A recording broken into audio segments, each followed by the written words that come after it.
Camp mostra que o Brasil teve pelo menos 23 ataques violentos a escolas desde 2002.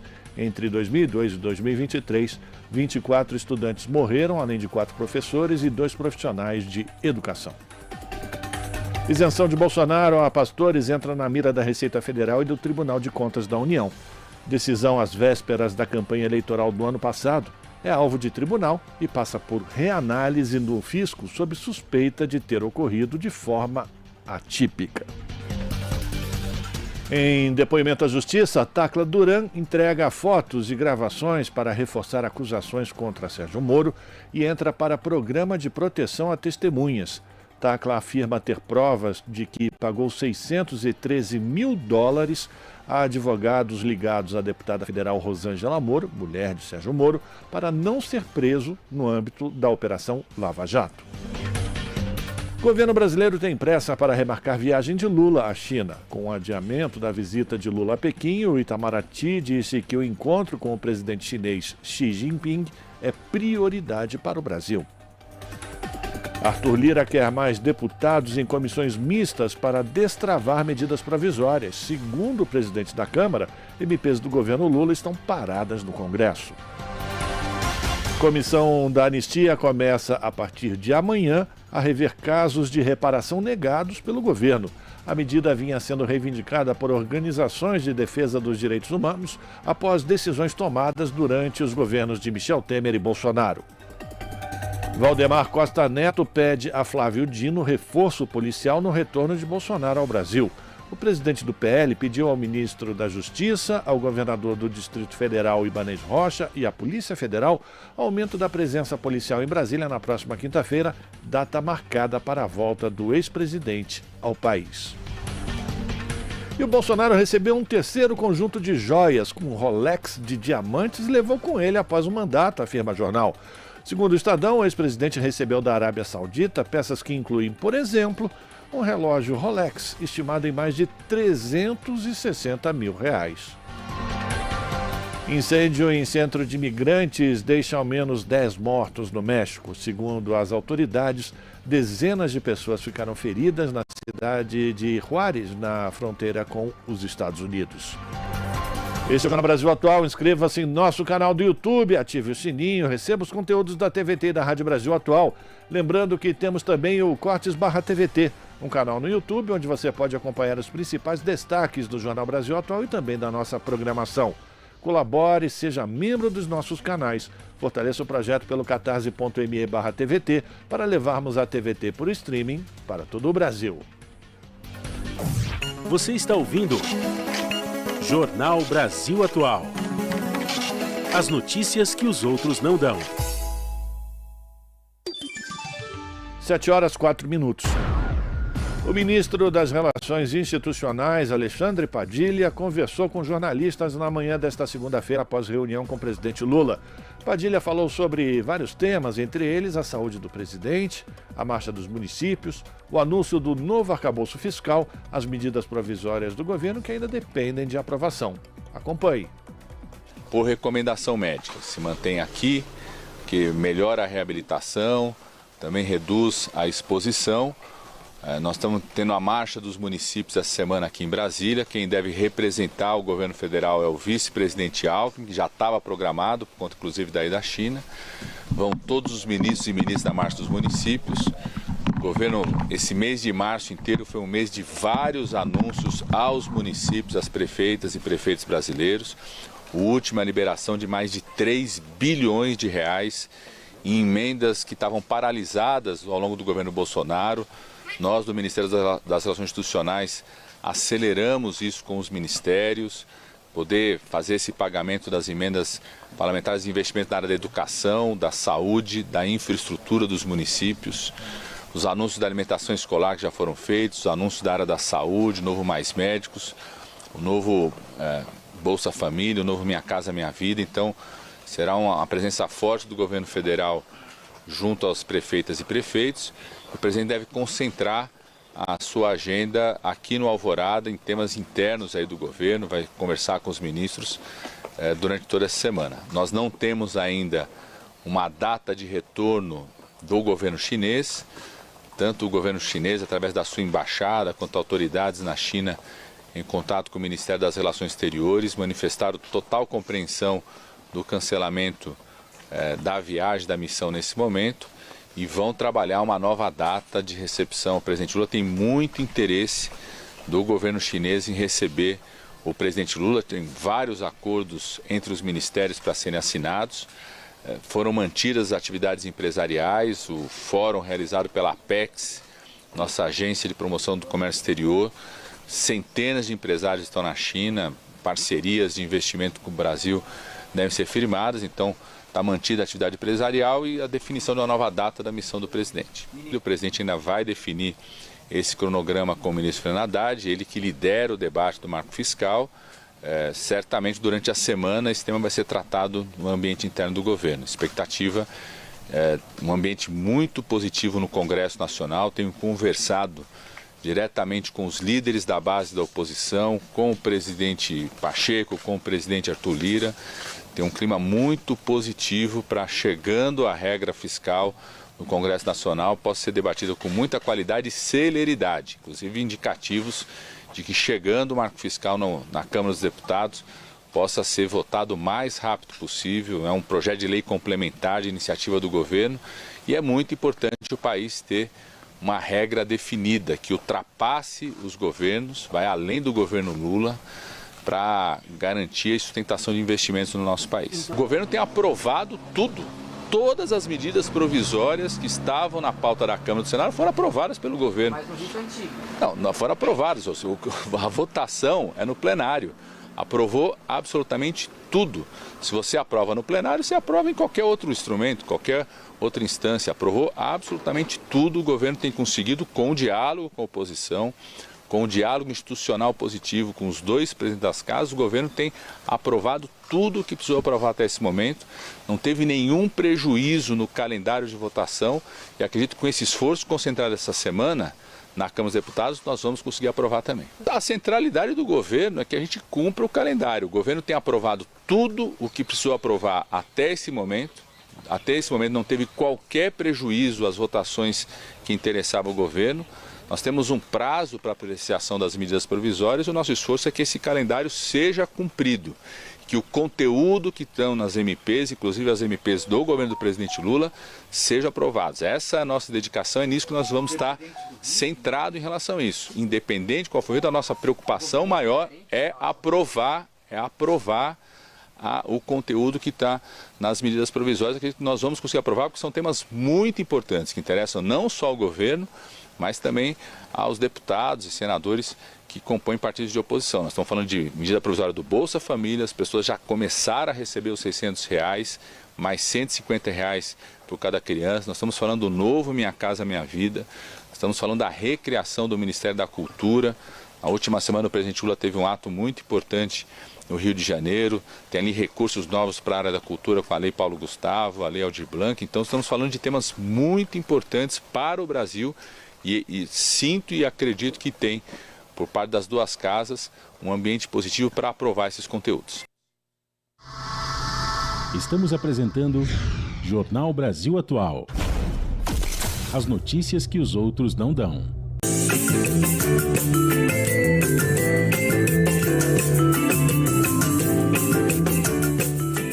Você quer que a TVT e a Rádio Brasil Atual sejam mais fortes?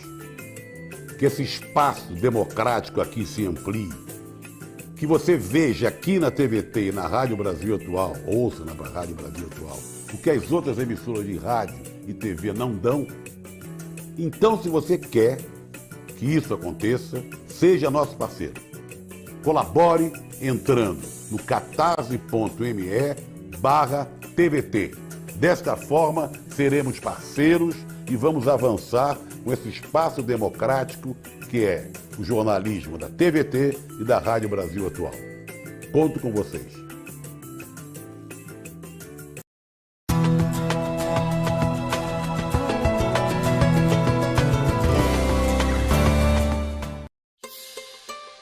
O que são sonhos? Para Maria dos Milagres, mãe de 10, Um sonho é ter a chance de ver seus filhos na escola, bem alimentados e em busca de um futuro melhor. Por isso, a FENAI e as APCEFs já transformaram em realidade os sonhos de muitas pessoas, como os de Maria dos Milagres e da sua comunidade.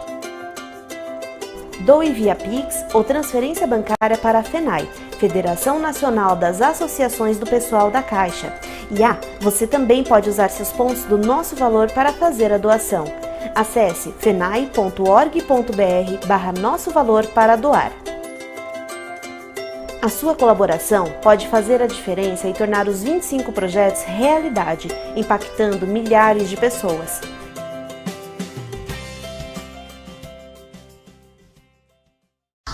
Voltamos a apresentar Jornal Brasil Atual. As notícias que os outros não dão. 7h11. Custo de vida, emprego e desemprego, cesta básica, tarifas públicas, salário mínimo. Agora, na Brasil Atual, a análise do DIEESE. E hoje nós conversamos com o Victor Pagani, que é supervisor do escritório do DIEESE em São Paulo. Bom dia, Victor. Muito bem-vindo aqui ao Jornal Brasil Atual. Tudo bem com você? Tudo bem, Rafael. Bom dia. Obrigado pela tua participação. A gente vai conversar com o Victor hoje sobre uma boa notícia. Din-din no bolso do trabalhador. Ministros do Tribunal Superior do Trabalho decidiram que o valor das horas extras pagas aos trabalhadores deve ser incorporado nos cálculos de pagamentos do 13º salário, do aviso prévio, das férias e do FGTS, o Fundo de Garantia por Tempo de Serviço. Essa decisão começou a valer no último dia 20, mas não tem efeito retroativo. Essa decisão, Victor, vai impactar de uma maneira muita vantagem. Os trabalhadores no Brasil realizam muitas horas extras, isso vai fazer uma diferença grande no salário das pessoas e principalmente nesses itens, 13º, aviso prévio, férias, fundo de garantia. Como é que você avalia essa decisão do TST? Bem, Rafael, é uma decisão positiva, né, que vai aumentar a renda dos trabalhadores e considerando que no Brasil há muita realização de horas extras, né?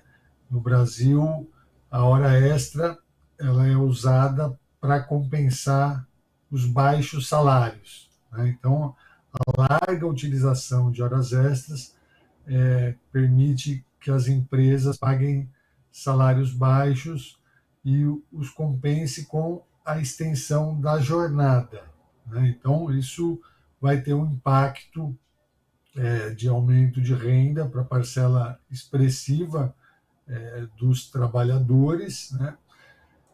E coloca essa questão, né, da jornada de trabalho na pauta da sociedade novamente, né? Então, acho que a gente precisa voltar, né, a discutir a questão da jornada, a questão da realização de horas extras. A gente vê alguns países no mundo caminhando no sentido de aprovar redução de jornada de trabalho, né? Então, novas formas de distribuição da jornada semanal de trabalho. É importante que esse tema também seja discutido aqui no Brasil, né? A gente sabe que a redução da jornada e, inclusive, a limitação, né, a restrição de realização de horas extras tem um potencial de gerar empregos, né, além de aumentar a produtividade do trabalho e possibilitar que os trabalhadores tenham mais tempo para descanso, para estudar, para se qualificar, para conviver com a família, né? Então, é uma medida muito benéfica, né? Ela tem impacto, inclusive, de reduzir acidentes de trabalho, adoecimento profissional. Com isso, também reduz gastos públicos, né, com tratamento de doenças que podem ser evitadas se a gente reduz a jornada e melhora a qualidade de vida dos trabalhadores. Mas aí a gente também tem um outro artifício, né, Victor, que é o chamado banco de horas. Muitas empresas deixam de pagar, inclusive, hora extra e passam a fazer esse banco de horas.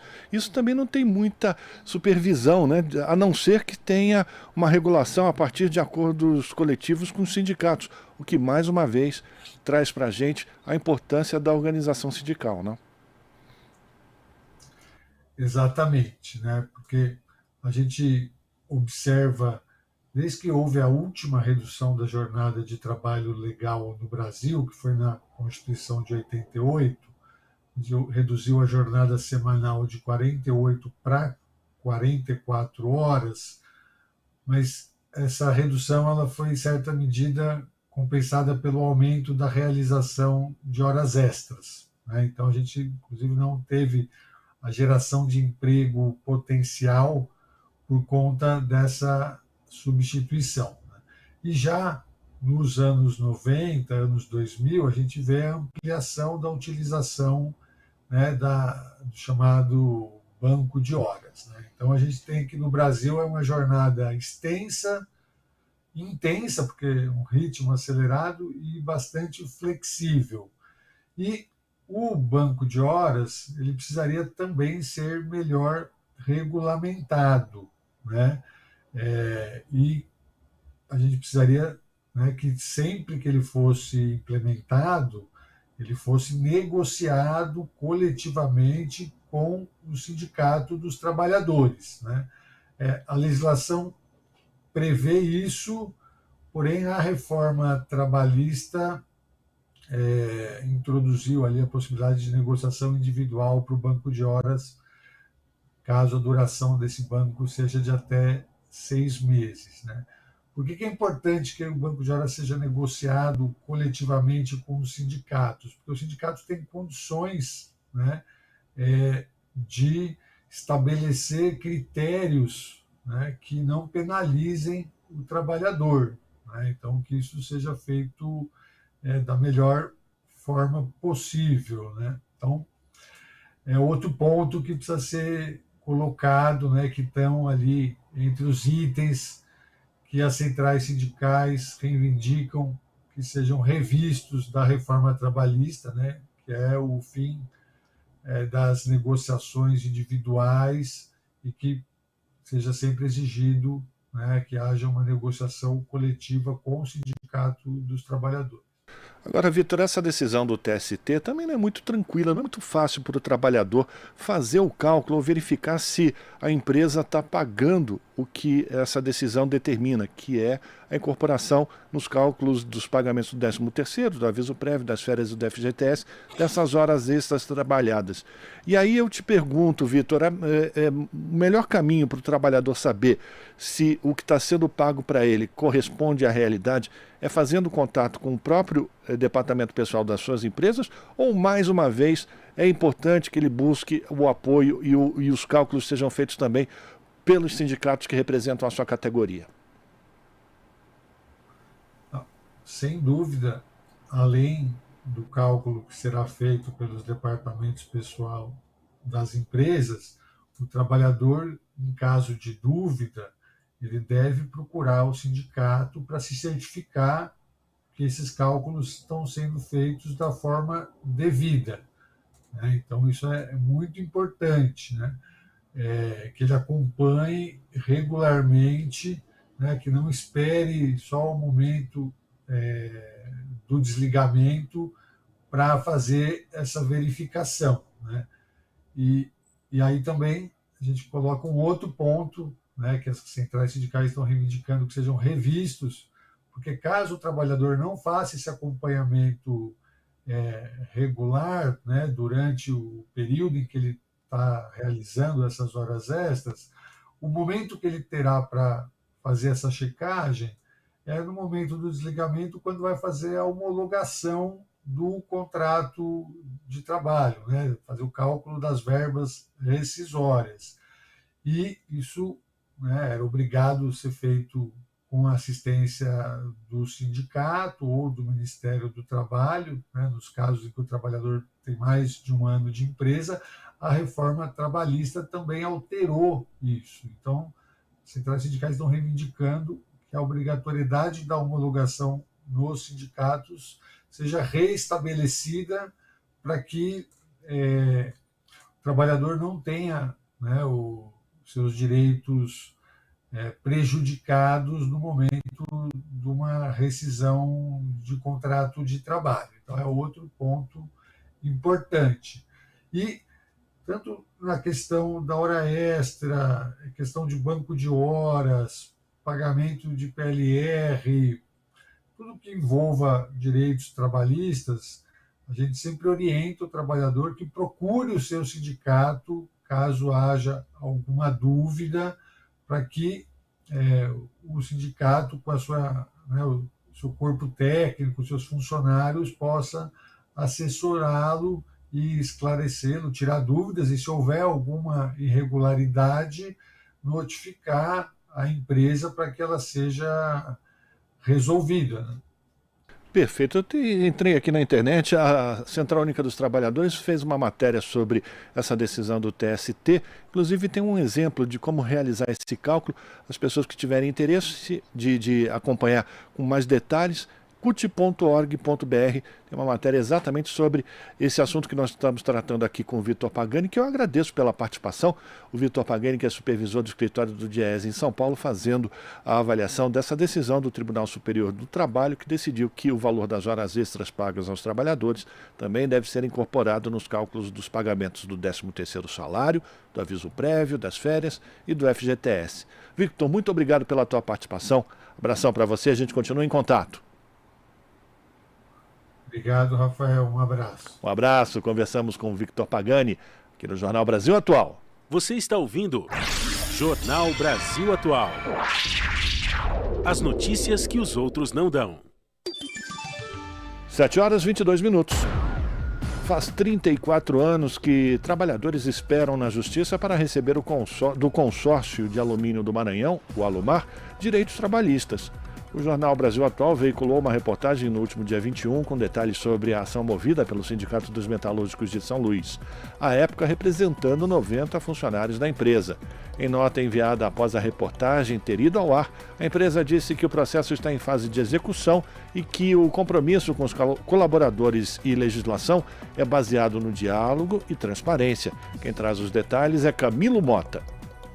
Trabalhadores ex-funcionários do Consórcio de Alumínio do Maranhão, o Alumar, esperam uma resposta da Justiça há 34 anos. Os funcionários entraram com uma ação junto ao Sindicato dos Metalúrgicos de São Luís, reivindicando o adicional de periculosidade em 1989. Até hoje, não houve um desfecho.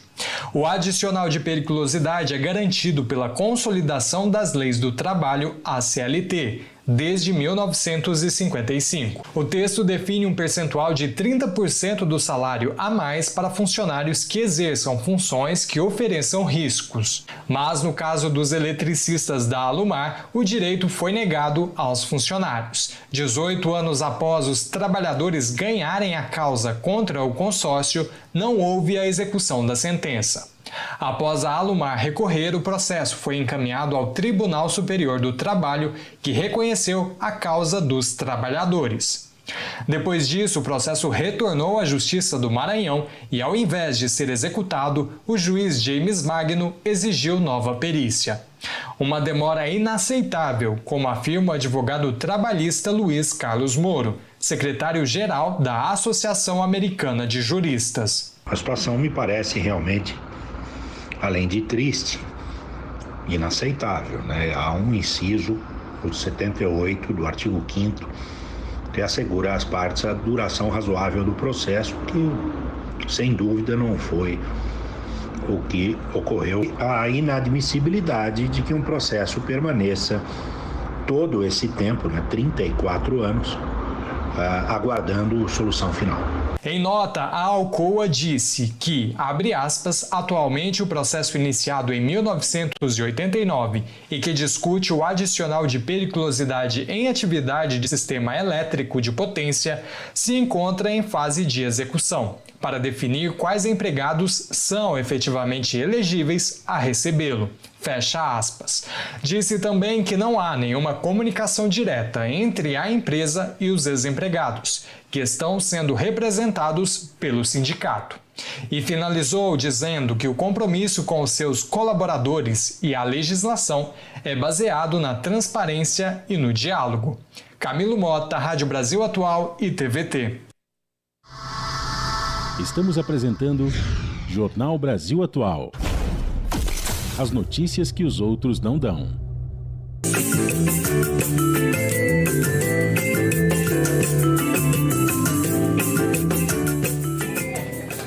Queridas amigas, queridos amigos, eu quero muito recomendar a vocês que deem uma contribuição para a TVT, para que ela possa continuar a divulgar as boas ideias, debates, projeções e tudo que é tão importante para a construção de um Brasil justo, solidário e fraterno. Contribuições para a TVT serão muito bem-vindas. Um abraço, um beijão a todos.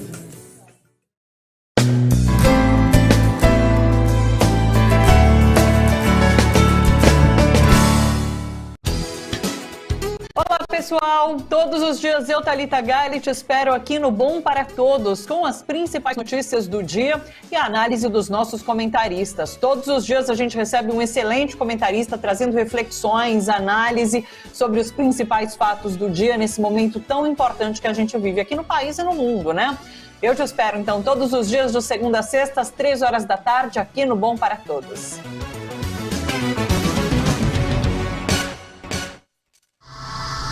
Voltamos a apresentar Jornal Brasil Atual. As notícias que os outros não dão. 7h27. Observatório da Mineração e o Monitor Sinal de Fumaça lançaram nesta segunda-feira um relatório inédito sobre a política de mineração do governo Bolsonaro. O documento revela que, além do incentivo bolsonarista ao garimpo ilegal, o lobby das mineradoras passou a boiada em instituições que deveriam evitar desastres socioambientais. A reportagem é de Caroline Campos. O relatório Dinamite Pura, como a política mineral do governo Bolsonaro armou uma bomba climática e anti-indígena, apresenta uma linha do tempo do setor mineral e detalha o desmanche de órgãos regulatórios, violações de direitos e medidas adotadas pela gestão Bolsonaro para satisfazer o lobby do mercado de minérios. Teve uma proximidade de fato enorme do lobby do garimpo ilegal com o governo Bolsonaro. Com o próprio Bolsonaro, com o vice Hamilton Mourão, com o ex-ministro Ricardo Salles, que hoje é deputado federal, Mourão hoje é senador, né? E isso facilitou bastante o caminho para que essa exploração disparasse, né, dentro de terras indígenas na Amazônia, mas não só, né? A grande mineração também bateu recorde de lucro em 2020, 2021, 2022 também foram 3 dos melhores anos da história do lucro das grandes empresas de mineração no Brasil e no mundo. O Ministério de Minas e Energia e a Agência Nacional de Mineração foram fortemente aparelhadas, né, por militares e pessoas ligadas diretamente à indústria. Então, né, hoje a Agência Nacional de Mineração é considerada um dos órgãos federais mais suscetíveis à fraude, por conta do desmonte, da falta de estrutura e do esvaziamento, né, do papel da agência, por um lado, e por outro, né, no acúmulo de funções em um mesmo órgão. Então isso ficou bem nítido nesse levantamento. Então a boiada, né, que ficou famosa naquela fala do ex-ministro Salles em relação ao Ministério do Meio Ambiente, ela também passou na agenda da política mineral. Segundo dados da Utucar Associação Yanomami, a prática do garimpo ilegal e o desmatamento na região Yanomami cresceram mais de 300% entre outubro de 2018 e dezembro de 2022. Mais de 570 crianças morreram nos últimos 4 anos. Segundo Maurício Ângelo, diretor do Observatório da Mineração, as consequências para as populações atingidas e para o meio ambiente foram trágicas e algumas irreversíveis. O desmantelamento de marcos regulatórios e o abandono das comunidades indígenas resultaram na invasão de terras e na calamidade humanitária na região Yanomami e em outras áreas de garimpo ilegal na Amazônia. O impacto socioambiental disso é imenso. Por exemplo, na terra indígena Munduruku, o garimpo destruiu mais de 600 quilômetros de rios nos últimos anos. 600 quilômetros de rio só na terra indígena Munduruku. E a gente está falando de um impacto que é irreversível, você não recupera um rio desse. Imagino que boa parte das pessoas aqui já viram, né, fotos, imagens, vídeos, né, de reportagens, por exemplo, de como é que fica um rio dentro de uma área de um garimpo ilegal. É irreversível. Você não recupera aquela área. O relatório também traz uma listagem com 20 sugestões iniciais para a retomada da governança pública e a redução dos impactos da mineração no país. O estudo conclui que os compromissos da agenda climática não podem ser cumpridos sem a revisão da política mineral. Você precisa ter, no mínimo, uma postura um pouco mais crítica a esse lobby mineral, que é muito forte, muito presente e, obviamente, tem recursos praticamente infinitos. Estamos falando de empresas que lucram centenas de bilhões de reais por ano. É muito difícil para uma associação indígena, para uma organização do terceiro setor, para um movimento social, para uma reunião de pesquisadores fazer frente, digamos, a esse lobby, porque esse está falando de um lobby que tem recurso infinito, né? E então o governo precisa estar aberto também a ouvir essas outras organizações e pessoas para além do lobby mineral. Esse é um primeiro passo, primeiro caminho para começar a mudar um pouco o cenário, pelo menos. Coordenar essas metas de desmatamento zero com o Código de Mineração, que tem um pré-texto já aprovado no Congresso, né, no apagar das luzes de 2022, houve a aprovação do pré-texto do projeto do novo Código da Mineração e a revisão de políticas e decretos como a política de minerais estratégicos, né, a abertura do mercado de lítio e de urânio para iniciativa privada. Tem uma série de medidas que precisam ser revogadas e revistas. Você sintoniza Rádio Brasil Atual.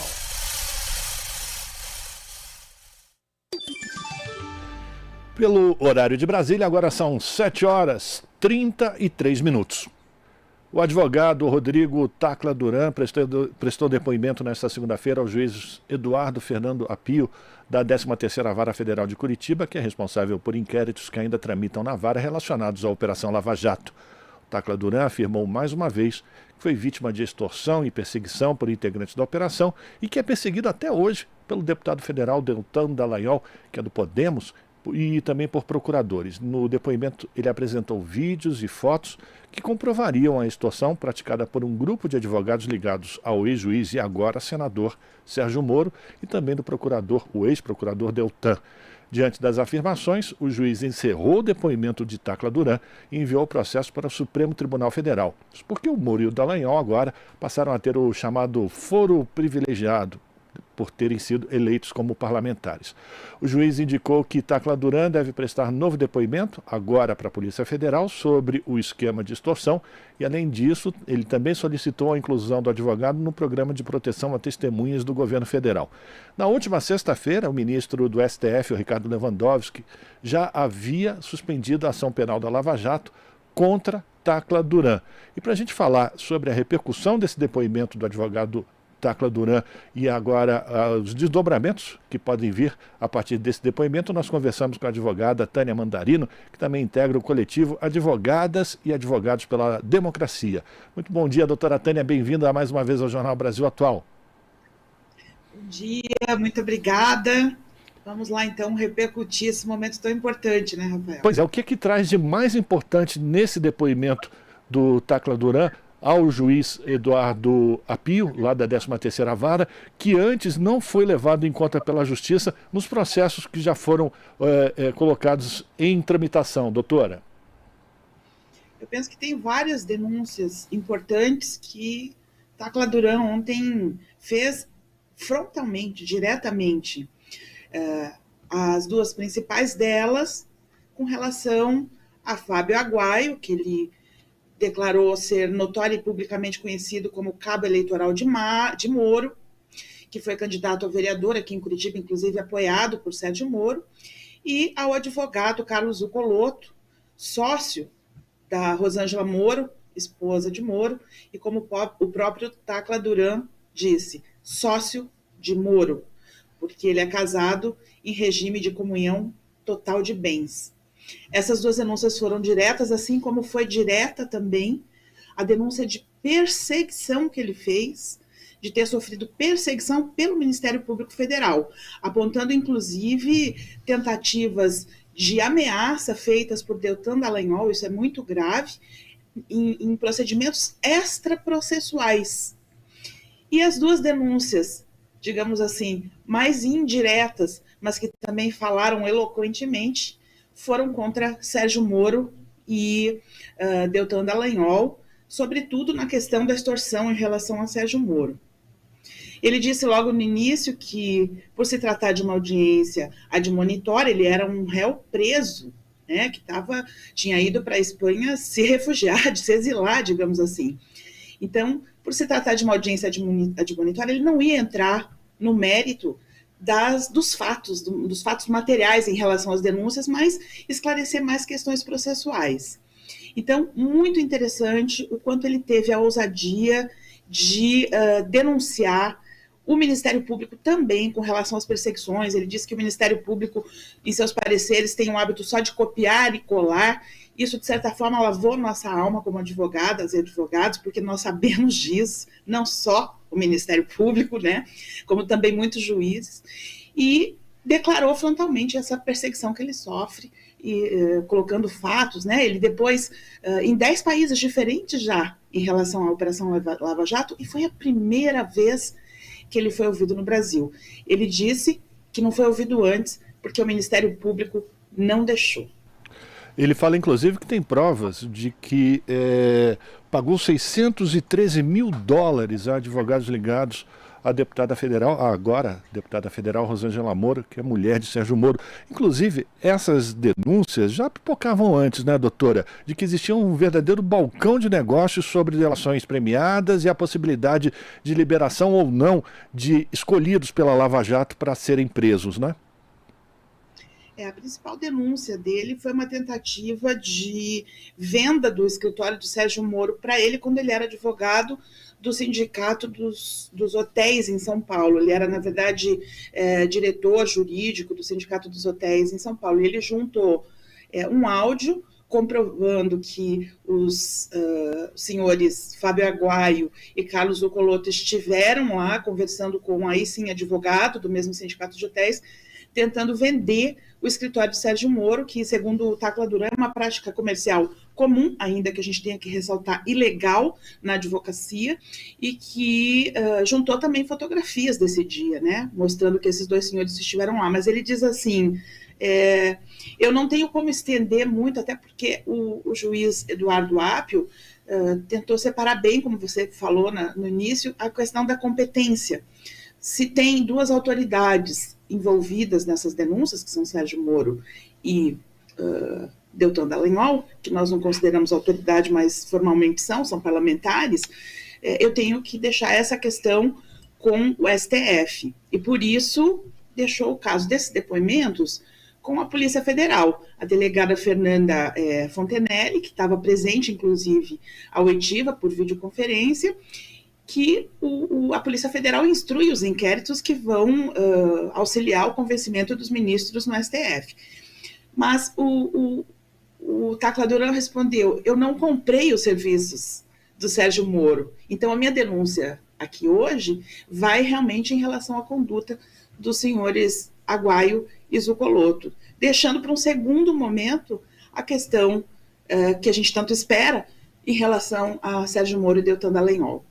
Agora, doutora Tânia, o ministro Ricardo Lewandowski suspendeu a ação que o Sérgio Moro já havia colocado contra o Tacla Duran.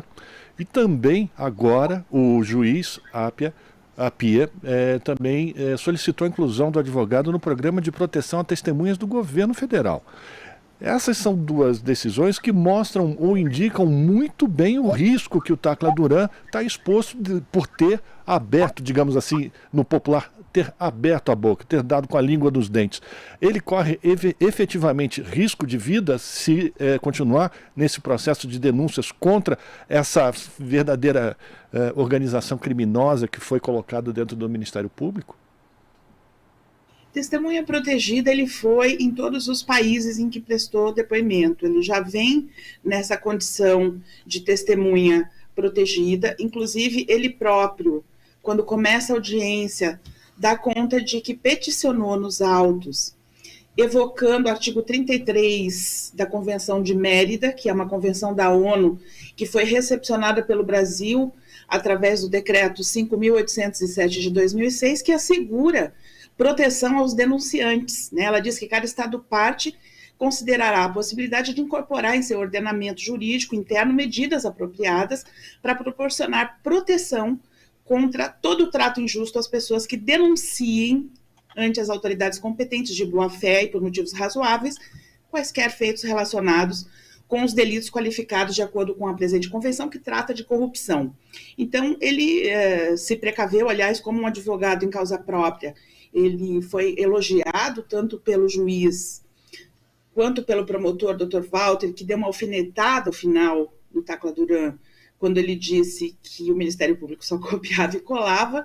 O promotor, não desculpe, o procurador da República, defendeu sua posição, inclusive porque ele tinha sido contra um repatriamento de fundos que o Tacla Duran tinha concordado e hoje o juiz autorizou, né? E também porque ele tinha, o procurador, sido a favor, antes de responder diretamente a sua pergunta, Rafael, da habilitação do escritório René Ariel Dotti, que defendeu o Zucoloto, e defendeu também a Petrobras, na época áurea da Lava Jato, né? O procurador foi a favor da habilitação. Inclusive, esse escritório pediu para participar da audiência com perguntas. E o Tacla Duran, em causa própria, disse que não, defendeu que não. Por quê? Porque o atual presidente da Lava Jato, da Petrobras, me perdoem, o Jean Paul Prats, também pediu habilitação nos autos com outro escritório de advocacia que hoje defende a Petrobras. Então, o Zucoloto, em causa própria, disse: eu não sou contrário à habilitação da Petrobras nesses autos, mas não com o escritório que defendeu o Zucoloto a quem eu estou denunciando, e sim através desse pedido de habilitação do seu atual presidente. Nesse momento, o procurador disse advogar em causa própria é escrever com o fígado, né?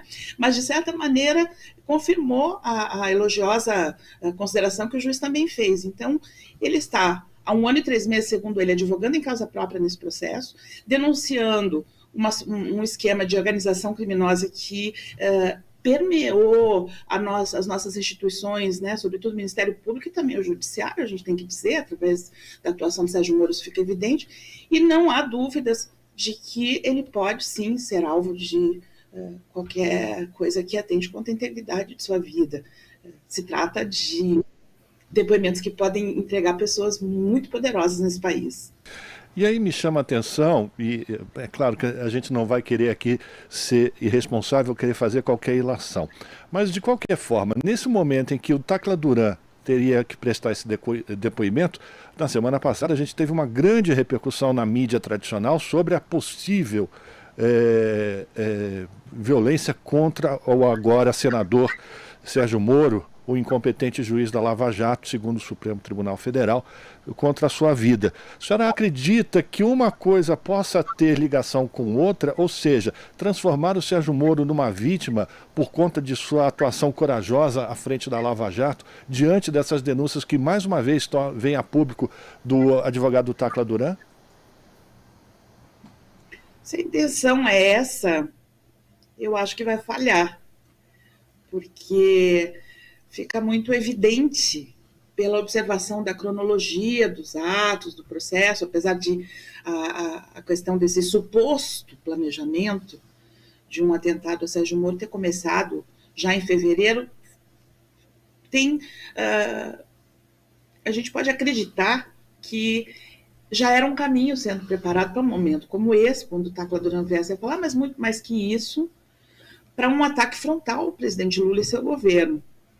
Então, ali, eu acho que vai ser difícil emplacar, apesar de que a gente nunca pode subestimar as fake news que eles criam, inclusive com, ainda, infelizmente, né, setores da Polícia Federal, que, aliás, ontem foi muito elogiada pelo juiz Eduardo Apel na sua nova composição, mas a gente não pode subestimar que esses casos, né, que são, não sei se são montados, não estou afirmando isso, mas que aparentam ser, não atinja, né, a opinião pública, porque eles têm uma rede de fake news muito poderosa, não foi desmantelada, não é de hoje, né? A gente sabe que o moro-bolsonarismo, como a própria esposa de Moro disse uma vez, Moro e Bolsonaro são uma coisa só.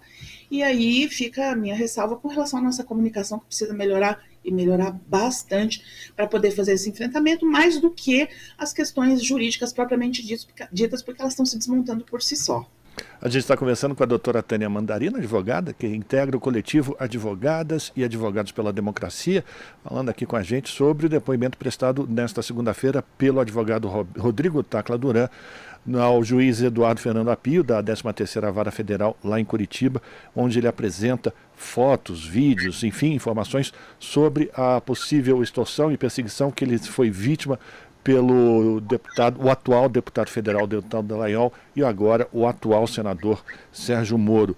Todo esse depoimento do Tacla Duran, inclusive a doutora Tânia fez um trabalho muito bonito de edição e todos nós podemos acompanhar, acessando inclusive o Twitter da doutora Tânia Mandarina. A gente não vai apresentar aqui por conta do nosso tempo, viu, doutora? Mas a partir de agora, qual é o procedimento? Como é que funciona a justiça a partir dessa reafirmação do Tacla Duran? Bom, esse processo envolvendo o Tacla Duran, a gente fez ontem, baixou ele na integralidade, são 13 grandes volumes, né? Ou seja, tem coisas que remontam a 2017 e até anterior, eu não fiz uma análise nele ainda. Então, ele é um processo que envolve muitas questões. Ontem ficou definido, já estava definido por decisão do juiz da 13ª Vara Federal de Curitiba, que ia ser tratada da questão da persecução penal, ou seja, Tacla Duran, ainda que tenha tido a sua prisão relaxada pelo juiz Apio, porque ele entende que era uma prisão sem atender os pressupostos processuais, uma prisão ilegal, né? E também porque o STF suspendeu 5 processos envolvendo delações da Odebrecht, então não tinha por que manter a prisão dele. Mas mesmo assim, ele pode ser réu em ação penal. Então, uma das questões é, Tacla Duran será réu? Como é que vai ficar isso daí, né? E a outra questão que foi colocada ontem eram realmente essas questões processuais que ele denunciou, dando já essa deixa para as denúncias de Sérgio Moro e Dallagnol através de Fábio Aguaio, do que ele trouxe sobre Fábio Aguaio e Carlos Zuccolotto. Então, no final da audiência, o juiz deixou muito evidenciado que, a partir de agora, tudo que envolver as questões em relação às duas autoridades, ditas autoridades, vai ser tratado pelo ministro Lewandowski, a quem o juiz Apio elogiou também muito, dizendo que foi o melhor ministro, é hoje o melhor ministro da atualidade, lamentando que ele esteja para se aposentar. Então, ele próprio, para não ter até questões de impedimento futuro que possam ser suscitadas quando ele vier tratar de processos envolvendo esse caso, não vai mais tratar dessas denúncias, vai tudo para o STF. E por isso a Polícia Federal, como eu disse há pouco, que é quem instrui as questões relativas a autoridades. Mas a gente tem uma coisa que é importante dizer, que outro dia nós acompanhamos a Rejane Pescaroli numa audiência de um inquérito instaurado a pedido do ministro da Justiça do governo Bolsonaro, aquele que está preso, o Anderson Torres, porque ela fez um vídeo no TikTok e entendeu-se que caluniou o Bolsonaro. Nós pedimos que o processo fosse remetido para a Justiça Comum, porque, segundo os recentes entendimentos do STF, sobretudo do ministro Alexandre de Moraes, Bolsonaro não tem mais foro privilegiado, né? E o delegado negou. Ele disse que a Polícia Federal ia conduzir o inquérito, depois ia ver o que fazer, porque eles entendem que se a autoridade, à época dos fatos, foi vítima, o foro privilegiado continua.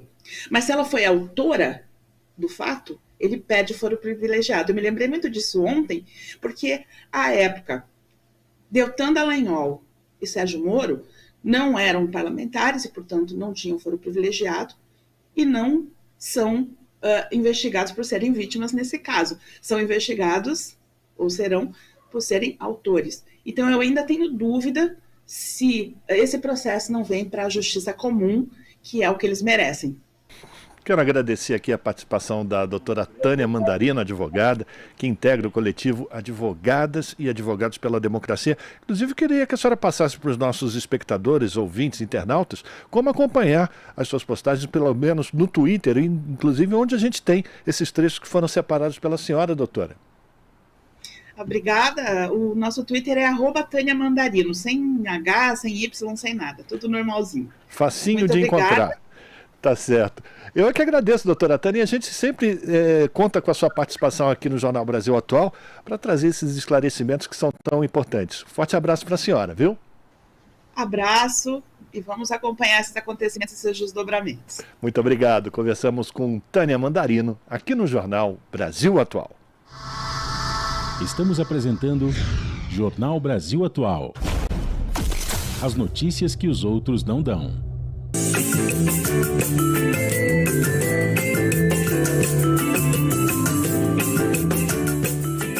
Queria pedir para todos vocês contribuírem com a TVT. Ela não é só uma emissora fundamental para a democracia, mas também um acervo que guarda um patrimônio histórico nacional importantíssimo, que eu usei no nosso filme, na pesquisa de imagens de arquivo dos anos 70 e 80. Então eu convido vocês a doarem, catarse.me/TVT. Entre lá e faça uma doação.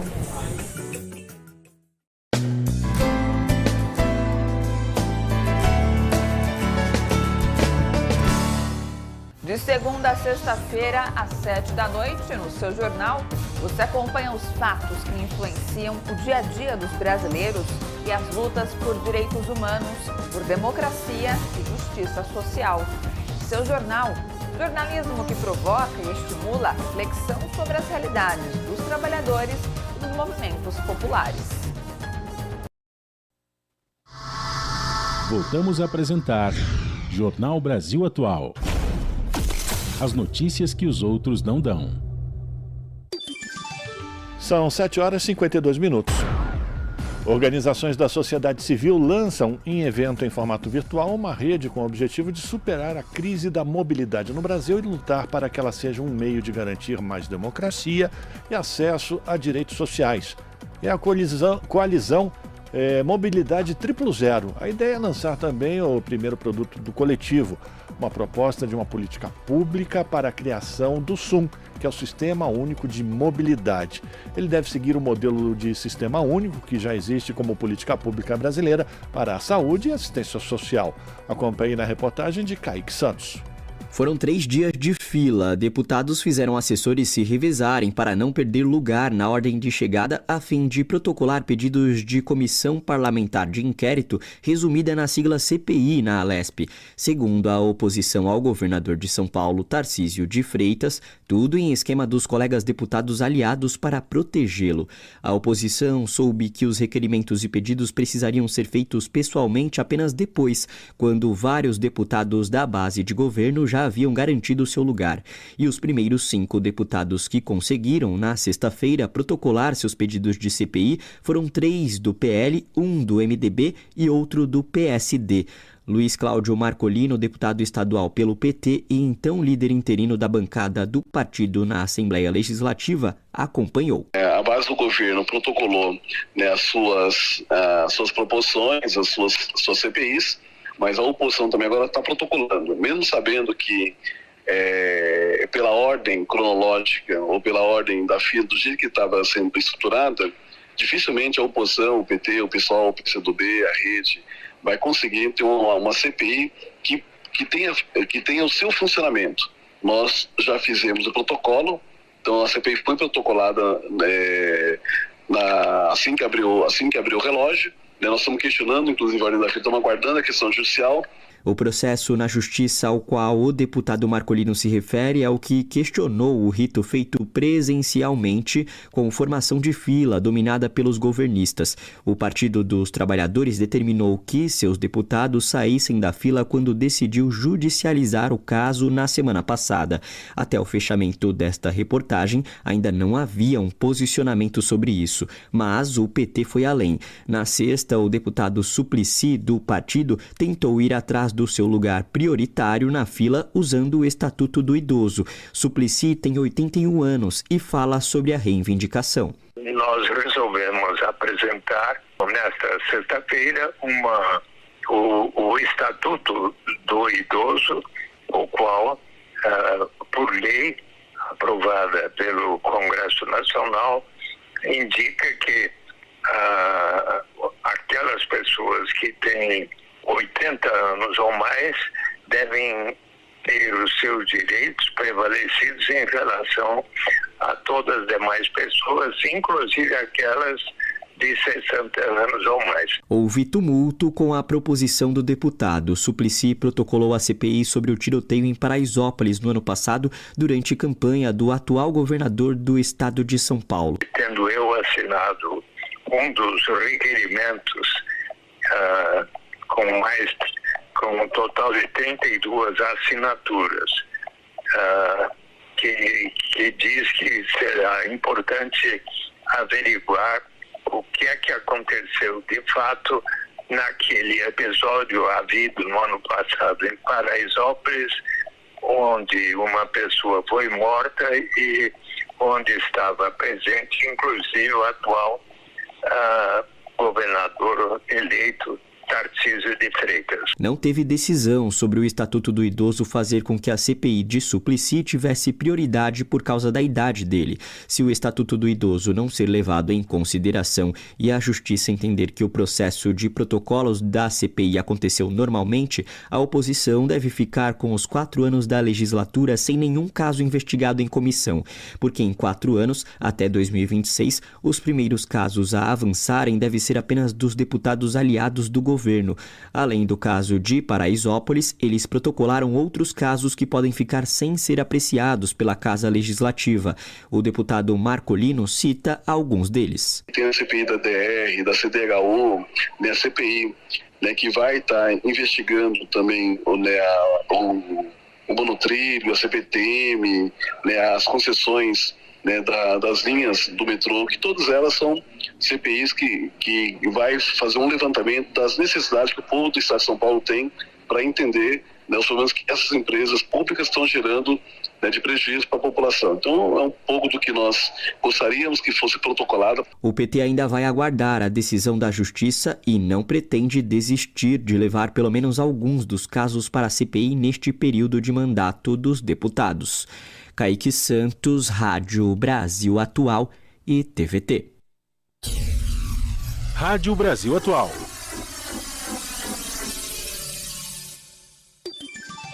Agora às 7h58. 3 comunidades do povo Pataxó, ao sul da Bahia, estão sendo ameaçadas por decisões da Justiça favoráveis à reintegração de posse de fazendeiros em territórios onde os indígenas vivem. As decisões atenderam a pedidos dos fazendeiros. Na última semana, o Supremo Tribunal Federal suspendeu as medidas após pedido da Defensoria Pública da União em defesa e proteção dos indígenas constantemente ameaçados. Confira na reportagem de Camilo Mota. Os territórios indígenas Comexatibá e Barra Velha do Monte Pascal abrigam os povos pataxós muito antes da promulgação da Constituição Federal de 1988. Mas 4 decisões do juiz Raimundo Bezerra Mariano Neto da Justiça Federal de Teixeira de Freitas, na Bahia, atenderam a pedidos de fazendeiros, permitindo a reintegração de posse. 2 fazendas favorecidas são a Maria e a Santa Maria III, que se encontram dentro do território indígena. O povo pataxó convive com o aumento da violência desde o ano passado, quando iniciaram o processo de autodemarcação do seu território, devido à demora do último governo em demarcá-lo. De lá para cá, indígenas são perseguidos e mortos, como o caso do menino Gustavo Silva da Conceição, de 14 anos, e Carlone Gonçalves da Silva, de 26. Os 2 foram assassinados. De acordo com a advogada do Conselho Indigenista Missionário, Letícia Reis, a violência não é novidade e interesses privados podem estar por trás dos ataques. Mas o fato é que nos últimos anos houve uma explosão do turismo na região. Assim. A gente já Trancoso, Caraíba, já eram regiões conhecidas. Assim. Mas chegou, se eu não me engano, foi de 2000 para 2021, chegou a ter engarrafamento de jatinhos no aeroporto de Porto Seguro. Então houve uma explosão da circulação imobiliária ali na região, ou uma intensificação do que já acontecia. Eu acho que pode ter também, junto com todas as outras coisas, diferenciado nisso. A demarcação dos territórios indígenas é garantia da Constituição, devendo assegurar a proteção dos indígenas e impedir a invasão de criminosos, sejam proprietários de terra, sejam mineradores. O processo se inicia com estudos antropológicos de identificação dos territórios, que precisam da aprovação da FUNAI. Logo após o procedimento, vai para o presidente da República, que reconhece por decreto a terra demarcada. Mas desde o último governo, as demarcações foram travadas e os territórios invadidos, como resultado da política estruturada contra os povos indígenas, apontada pelo Ministério Público Federal em reportagem do El País de fevereiro de 2020. De acordo com o Conselho Indigenista Missionário, as decisões judiciais de reintegração dadas pelo juiz da Bahia contrariam a determinação do STF. Desinformação e criminalização dos indígenas não podem justificar a reintegração, que só foi informada aos pataxós este mês, como afirma o Conselho. O caminho para o fim da violência e os ataques e assassinatos de indígenas é a demarcação dos territórios, de acordo com a advogada. Costuma ficar na segunda região mais perigosa do povo indígena do Brasil, atrás do Mato Grosso do Sul. Então isso já é um contexto conhecido. Mas no ano passado, o Pataxó iniciaram esse processo. Voltaram, esse processo de autodemarcação para retomar áreas que fazem parte dos territórios indígenas. O que a gente avalia muito, enfim, é que essa situação só vai ser resolvida, vamos dizer assim, só vai diminuir o conflito quando avançar o processo demarcatório, quando o governo brasileiro finalmente demarcar essas terras, né? Após a Defensoria Pública da União ter apresentado reclamações ao Supremo Tribunal Federal, a Suprema Corte suspendeu as ordens de reintegração. Uma medida do ministro Ricardo Lewandowski levou em consideração uma decisão do ministro Edson Fachin, que suspendeu processos e recursos de reintegração de posse durante a pandemia. O defensor público Gabriel César acompanha o caso. E há um pedido de utilização da Força Nacional que ainda não foi atendido e a gente tem toda essa preocupação, né? Os processos que o Supremo Tribunal já deu essa decisão, eles vão ter que ser suspensos, o juiz vai ter que suspender essas reintegrações, mas os outros processos, né, caso ele continue com esse posicionamento, eles vão continuar prosseguindo, né? Então a gente espera que o juiz reveja esse posicionamento e que essas ações, né, sejam suspensas, né, que elas não podem. A gente já recebeu uma outra decisão de processo que ele já marcou uma audiência de justificação e a gente entende que sequer isso seja possível porque esses processos precisam estar suspensos. O Ministério Público Federal também apresentou recurso contrário à decisão que pedia a retirada dos indígenas do território. Enquanto isso, de acordo com Letícia, a ministra dos Povos Indígenas, Sônia Guajajara,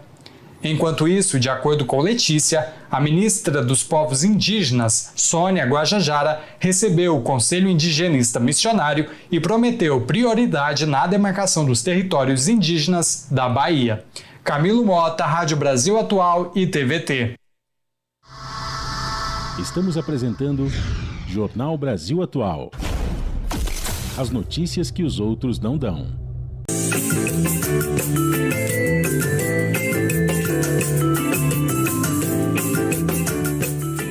O pensamento único não é bom em nenhum lugar, muito menos nos meios de comunicação. No meio de tantas TVs que soltam as vozes dos empresários e dos poderosos, ter uma TV dos trabalhadores é fundamental para todos nós, para gerações que vão vir para o nosso futuro. Por isso, está nas nossas mãos manter a TVT viva. Vamos contribuir no crowdfunding da TVT. É catarse.me/TVT. Contribua, é para todos nós.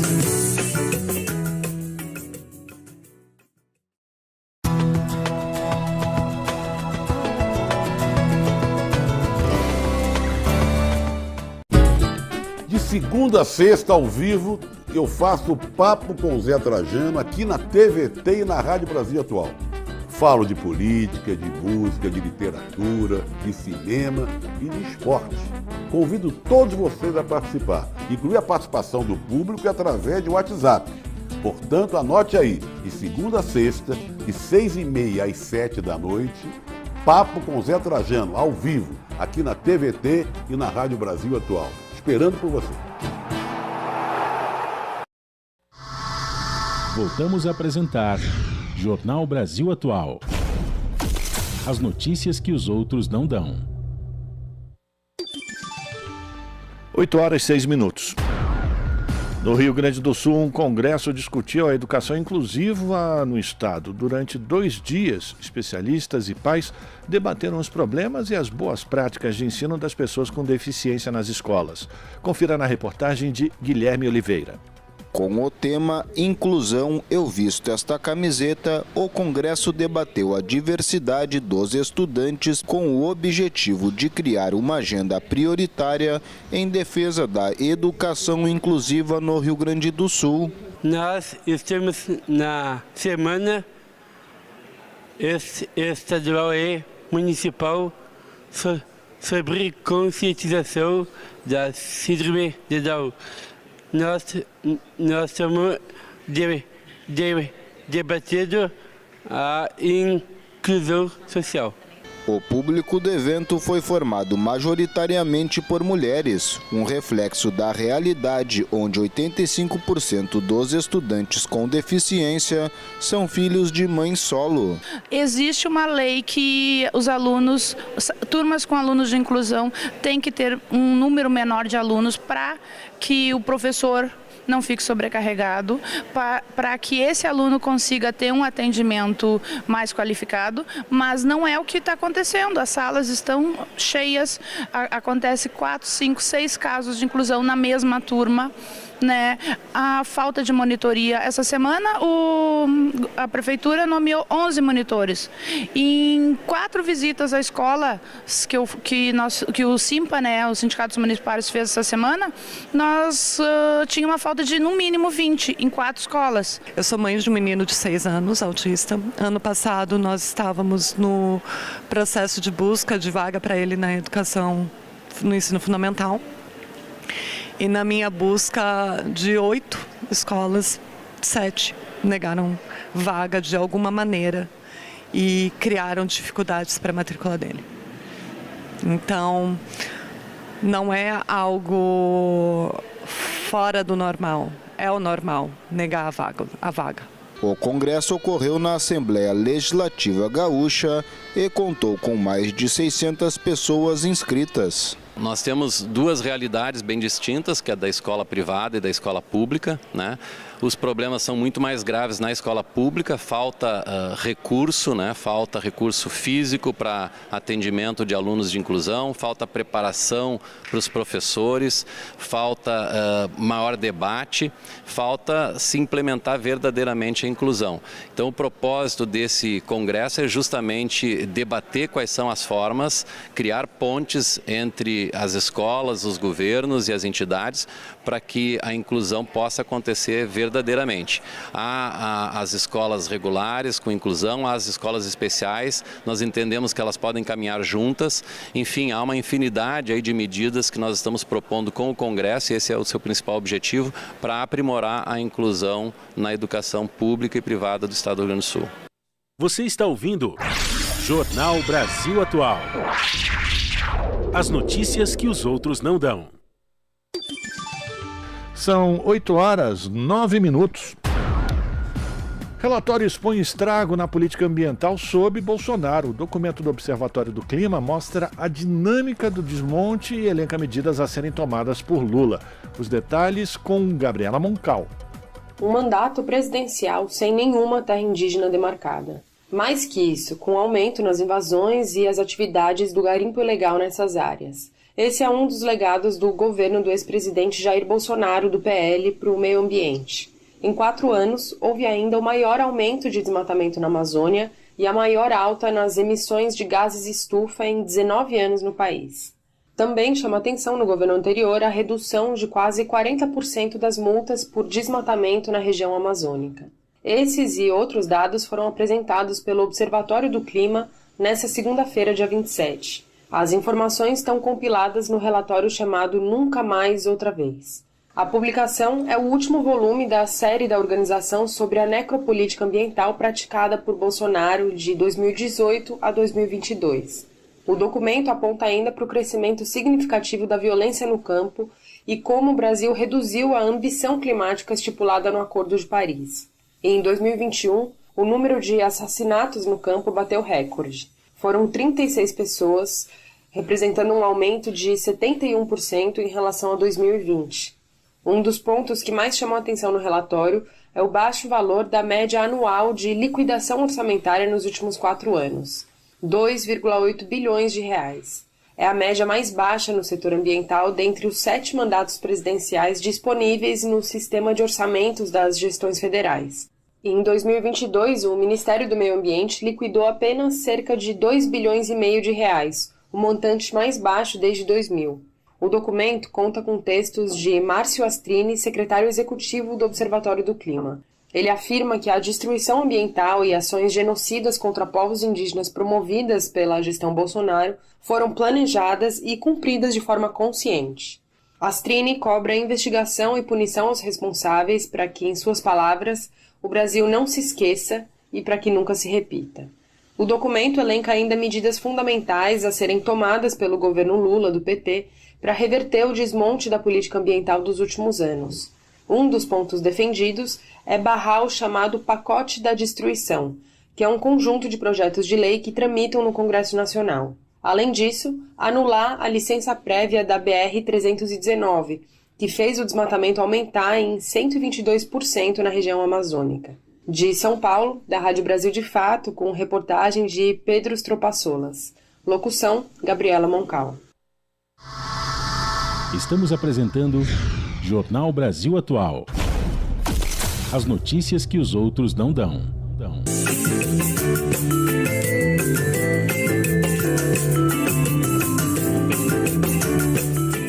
Você que assiste a TVT e gosta do conteúdo do programa, nos ajude doando em catarse.me/TVT.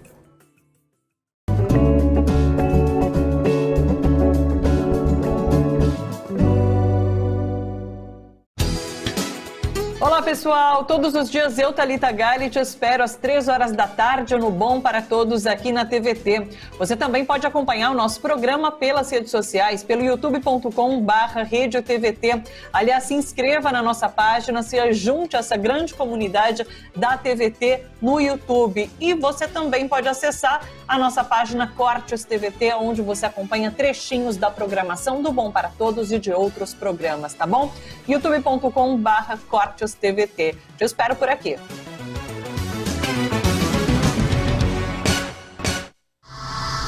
Voltamos a apresentar Jornal Brasil Atual. As notícias que os outros não dão. 8h13. O programa Morar Primeiro dá moradias para pessoas em situação de rua que viviam no centro de São Paulo. Trata-se de uma iniciativa gerida pela Paróquia São Miguel Arcanjo, do Padre Júlio Lancelotti, e pela organização social FICA. A reportagem é de Daiane Ponte. O programa Morar Primeiro é uma iniciativa da Paróquia São Miguel Arcanjo, do Padre Júlio Lancelotti, e o Fundo FICA, que oferece recursos para a habitação de famílias de baixa renda em São Paulo. O Anderson e a Nicole já foram encaminhados para uma moradia no centro de São Paulo. Ele pagou o primeiro aluguel, me deu uma cesta básica e eu e minha esposa agora a gente já está pagando o segundo mês com o dinheiro da gente. Quer dizer, ele já deu um impulso grande para a gente.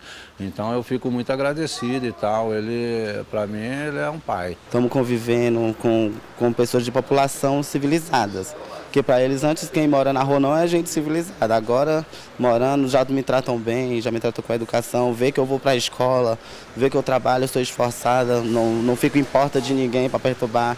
Sou eu só no meu canto e ele no dele. A gente é assim, um ajuda o outro. Não é uma coisa que a gente pensa e vai procurar as pessoas que entrem no modelo, mas é justamente o contrário, a partir da necessidade, como se dá a resposta e que tipo de resposta. É trabalhoso, é difícil, é desafiador de encontrar condições, recursos para tudo isso mas é importante responder às necessidades que as pessoas têm. Com os recursos obtidos através do Fundo Fica, além dos aluguéis, é possível fazer a aquisição de imóveis e de tudo o que for preciso para acomodar bem as famílias atendidas pelo programa Morar Primeiro. O André também foi atendido pelo programa e hoje atua como voluntário, auxiliando outras pessoas que precisam sair das ruas. Programa para tirar várias famílias da rua, né, que nós já vem tirando. Eu mesmo já perdi até as contas de quantas casas a gente já alugou, porque igual a minha aqui também é uma. E do mesmo jeito que tá a minha aqui, quando nós alugar o pessoal também, nós sempre procura estar fazendo do mesmo jeito. É geladeira, fogão, cama, para a pessoa voltar a ter uma vida social de novo, né? Que a pessoa às vezes quer entregar um currículo, alguma coisa, e não tem nem como, porque não tem nem endereço fixo para entregar, então... O programa Morar Primeiro já atendeu mais de 100 famílias em diversas regiões da cidade. A ideia é ampliar a captação de recursos para que o programa possa atender ainda mais pessoas em situação de rua. 184 até ontem.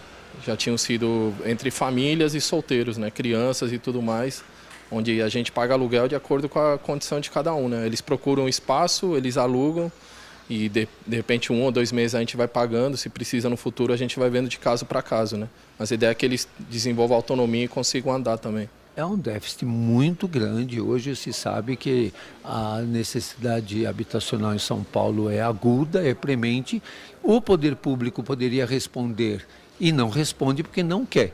Porque o interesse que existe em São Paulo é do mercado imobiliário, da especulação imobiliária. Quem governa São Paulo é a especulação imobiliária. Eles têm poder. Rádio Brasil Atual.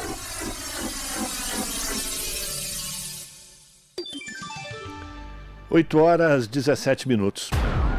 E organizações da sociedade civil lançam, em evento em formato virtual, uma rede com o objetivo de superar a crise de mobilidade no Brasil e lutar para que ela seja um meio de garantir mais democracia e acesso a direitos sociais.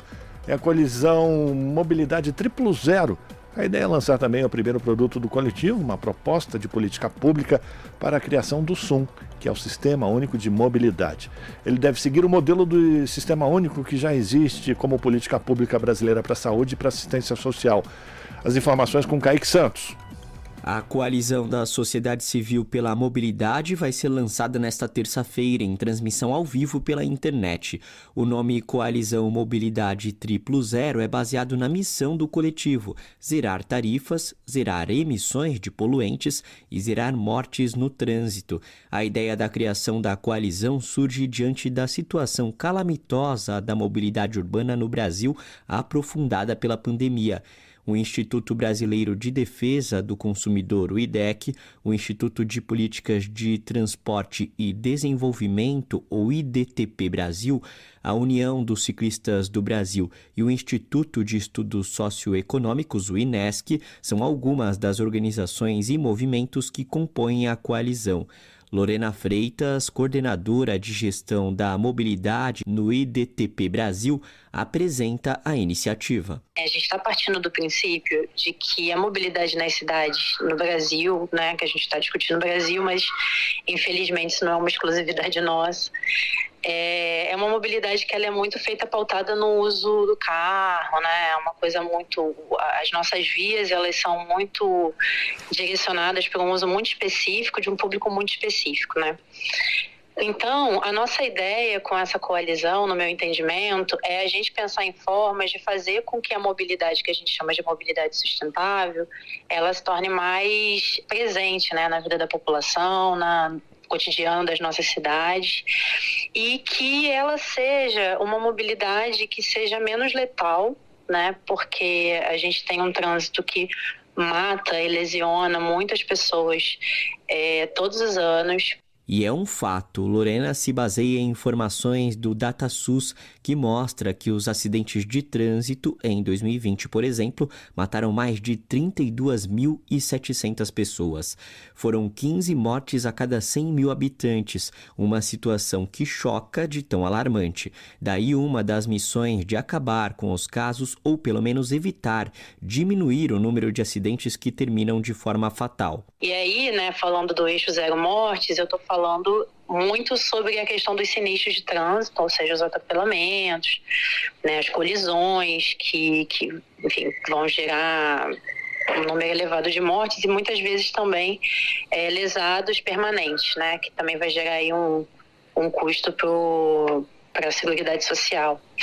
Mas não só falando disso, né, os problemas que estão linkados ao trânsito e à saúde da população, eles não se atêm só à questão dessas ocorrências, né? Está muito ligada também à questão da qualidade do ar que a população respira. E aí eu já entro um pouco no eixo de zero emissões, que é o que eu vou falar nessa terça-feira no evento de lançamento. A especialista em mobilidade avalia o transporte no Brasil como bastante poluente, e isso por causa do alto número de carros e motos por aqui, e propõe alternativas ao tipo de transporte ou veículos que impactam menos o meio ambiente, além do incentivo maior ao transporte público. Com investimentos no coletivo, o caminho é outro e importante para a sustentabilidade, segundo a ideia da Coalizão Mobilidade 000.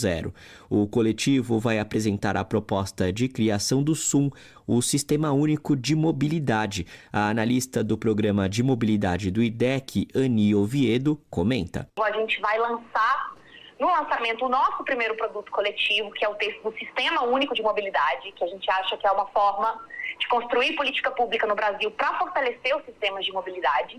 E a gente quer mais é que mais gente participe, que chegue mais gente, que as pessoas queiram colar com a gente, apoiar a nossa iniciativa. Ani explica que o SUM segue a lógica de programas como o SUS, Sistema Único de Saúde, e SUAS, o Sistema Único de Assistência Social. E o que a gente vê nesses modelos que a gente acha que seria necessário para a gente construir um SUM, que é um Sistema Único de Mobilidade? A gente vê todas as esferas do governo articuladas entre si para ter um maior controle social, para ter uma maior quantidade de recursos e para distribuir corretamente esses recursos. Então, quando a gente pensa no SUS, a gente vai lá em cima, no Conselho Nacional de Saúde, lá no alto, no governo federal, no Ministério da Saúde, e chega até a ponta, que é a UBS, que atende a pessoa no território. A gente entende que é necessário ter essa estrutura para mobilidade, ter uma política pública nacional que discuta como remunerar o sistema, como fazer para ter mais transparência nos serviços de transporte público, que hoje são zero transparentes, como incentivar a adoção de uma frota elétrica, por exemplo, de ônibus, para reduzir as emissões, como fazer para que o espaço viário dê prioridade aos pedestres e à mobilidade ativa como um todo, que eles sejam o cerne do planejamento urbano. A gente acha que precisa de uma construção mais ampla, numa escala federal e estadual, para a gente ter mais recursos e mais expertise também, trocar experiências, né? O que cada um está vendo, o que está acontecendo nas suas localidades. Então, por isso que a gente acha que ir em direção ao SUM, ao Sistema Único de Mobilidade, é uma solução, começar a resolver os problemas da mobilidade no Brasil. Para saber mais sobre a proposta da coalizão, o evento de lançamento começa às 7 horas da noite desta terça. Basta acessar o canal do IDTP Brasil no YouTube para acompanhar. O endereço é youtube.com/IDTP Brasil. Kaique Santos, Rádio Brasil Atual e TVT. Você está ouvindo Jornal Brasil Atual. As notícias que os outros não dão. São 8 horas e 24 minutos. Por que dobrou o número de trabalhadores imigrantes resgatados do trabalho escravo no Brasil? Em 2021, a Divisão para a Erradicação do Trabalho Escravo registrou 74 resgates. No ano passado, foram 148 casos. Os detalhes com Pedro Estropaçolas. O número de trabalhadores imigrantes resgatados da escravidão contemporânea dobrou no Brasil. Em 2021, a Inspeção do Trabalho registrou 74 resgates. No ano passado, foram 148 casos. Os dados geram alerta para quem atua diretamente com essa população vulnerável. Há um mês, um grupo de 24 trabalhadores venezuelanos foi resgatado de condição análoga à escravidão em Rio do Sul, em Santa Catarina. Junto às famílias, os trabalhadores viviam sem cozinha, colchões e água suficiente. Segundo o Grupo Especial de Fiscalização Móvel, eles trabalhavam na construção de alojamento de galpões. 2 bebês gêmeos recém-nascidos e com 4 dias de vida e outros menores de idade também foram retirados do local. Os venezuelanos resgatados em Rio do Sul chegaram em Santa Catarina por meio da Operação Acolhida. Alguns já estavam há 4 anos no Brasil. Para Maurício Krepski, uma das falhas da força-tarefa coordenada pelo governo federal com o apoio do Acnur é não ter monitorado com efetividade o destino dos venezuelanos após a chegada ao Brasil, durante o processo de interiorização. Havia necessidade de um controle maior. Houve 2 casos realmente de empresas que submeteram trabalhadores a trabalho escravo, tendo trazido eles lá da fronteira da Operação Acolhida até seus locais de origem. Foram 2 casos em São Paulo e o mais recente agora em Santa Catarina. E isso já foi motivo de conversa nossa com os integrantes da operação para que houvesse um maior cuidado na análise da empresa que está solicitando essas vagas de emprego. O professor da UFABC, Luiz Felipe Magalhães, acredita que a Operação Acolhida, carro-chefe da política migratória no governo Bolsonaro, pode ser lida como um avanço do capital sobre a mobilidade humana. Não existe acompanhamento do Estado a partir do momento em que a Operação Acolhida leva o imigrante venezuelano para uma cidade interior. E é justamente ali onde começam as formas mais precárias de trabalho. E nisso atuam não só empresas pequenas, como também grandes empresas. Então nós temos grandes cadeias, especialmente da indústria de alimentos, especialmente de frigoríficos, especialmente da agroindústria, que se beneficiam dessa tutela que o Estado exerce sobre a migração e que, portanto, transfere os seus custos para o Estado, para nós, para todos nós. Todos nós pagamos por uma atividade de recrutamento exercido, realizada pelas empresas privadas. Apesar de se observar um aumento no resgate de venezuelanos, 14 pessoas em 2022, a nacionalidade campeã de resgates foi a paraguaia, com 101 vítimas. Os principais fluxos migratórios acontecem hoje nas regiões fronteiriças, especialmente no Mato Grosso do Sul, estado que concentrou no ano passado 40% do total de paraguaios resgatados do trabalho escravo. Em 1º de janeiro de 2019, primeiro dia do governo do ex-presidente Jair Bolsonaro, o Brasil saiu oficialmente do Pacto Global das Migrações da Organização das Nações Unidas. A medida reduziu o nível de responsabilidade do Estado brasileiro com os estrangeiros que entrassem no país. Atualmente, cerca de 6% das pessoas resgatadas da escravidão contemporânea no Brasil são imigrantes. De São Paulo, da Rádio Brasil de Fato, Pedro Estropaçolas. Estamos apresentando Jornal Brasil Atual. As notícias que os outros não dão. A TVT está lançando uma nova campanha de arrecadação para construir um novo aplicativo para ser visto na TV, nos celulares, nos computadores, o chamado streaming. Até hoje não inventaram uma palavra em português que defina melhor o que é esse streaming. Mas enfim, se você quer colaborar para este novo passo de tornar a TVT nacional, ser vista no Rio Grande do Sul, da deputada Maria do Rosário, no Ceará, em Pernambuco, em Roraima, em Rondônia, tome nota.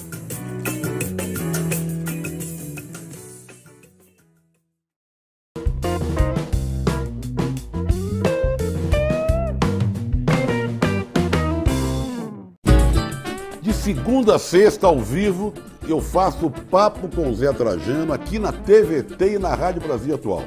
Falo de política, de música, de literatura, de cinema e de esporte. Convido todos vocês a participar, incluir a participação do público através de WhatsApp. Portanto, anote aí, de segunda a sexta, de 6h30 às 7 da noite, Papo com o Zé Trajano, ao vivo, aqui na TVT e na Rádio Brasil Atual. Esperando por você. Voltamos a apresentar Jornal Brasil Atual. As notícias que os outros não dão. São 8h29. Professora morre após ataque com faca em escola em São Paulo. O sindicato denuncia abandono do Estado. Adolescente invadiu a escola e atacou outros 3 professores e 2 estudantes que ficaram feridos. Os detalhes com Daniel Lamir. Uma professora morreu e pelo menos 4 outras pessoas ficaram feridas depois que um adolescente de 13 anos invadiu uma escola da capital paulista. Ele atacou professores e estudantes com uma faca nesta segunda-feira, dia 27. O adolescente responsável pelo ataque foi apreendido. O caso aconteceu na Escola Estadual Tomásia Montoro, no bairro de Vila Sônia, zona oeste da cidade de São Paulo. Câmeras de segurança dentro das salas de aula registraram parte dos ataques e mostraram quando o adolescente atingiu uma das vítimas pelas costas.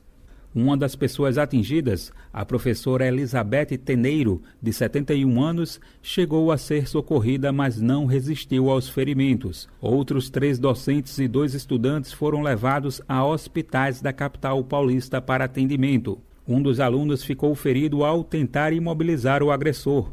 O outro não foi ferido, mas entrou em estado de choque. Segundo relatos colhidos pela Agência Brasil, o jovem responsável pelos ataques discutiu com outro estudante na última semana, além de proferir ofensas racistas.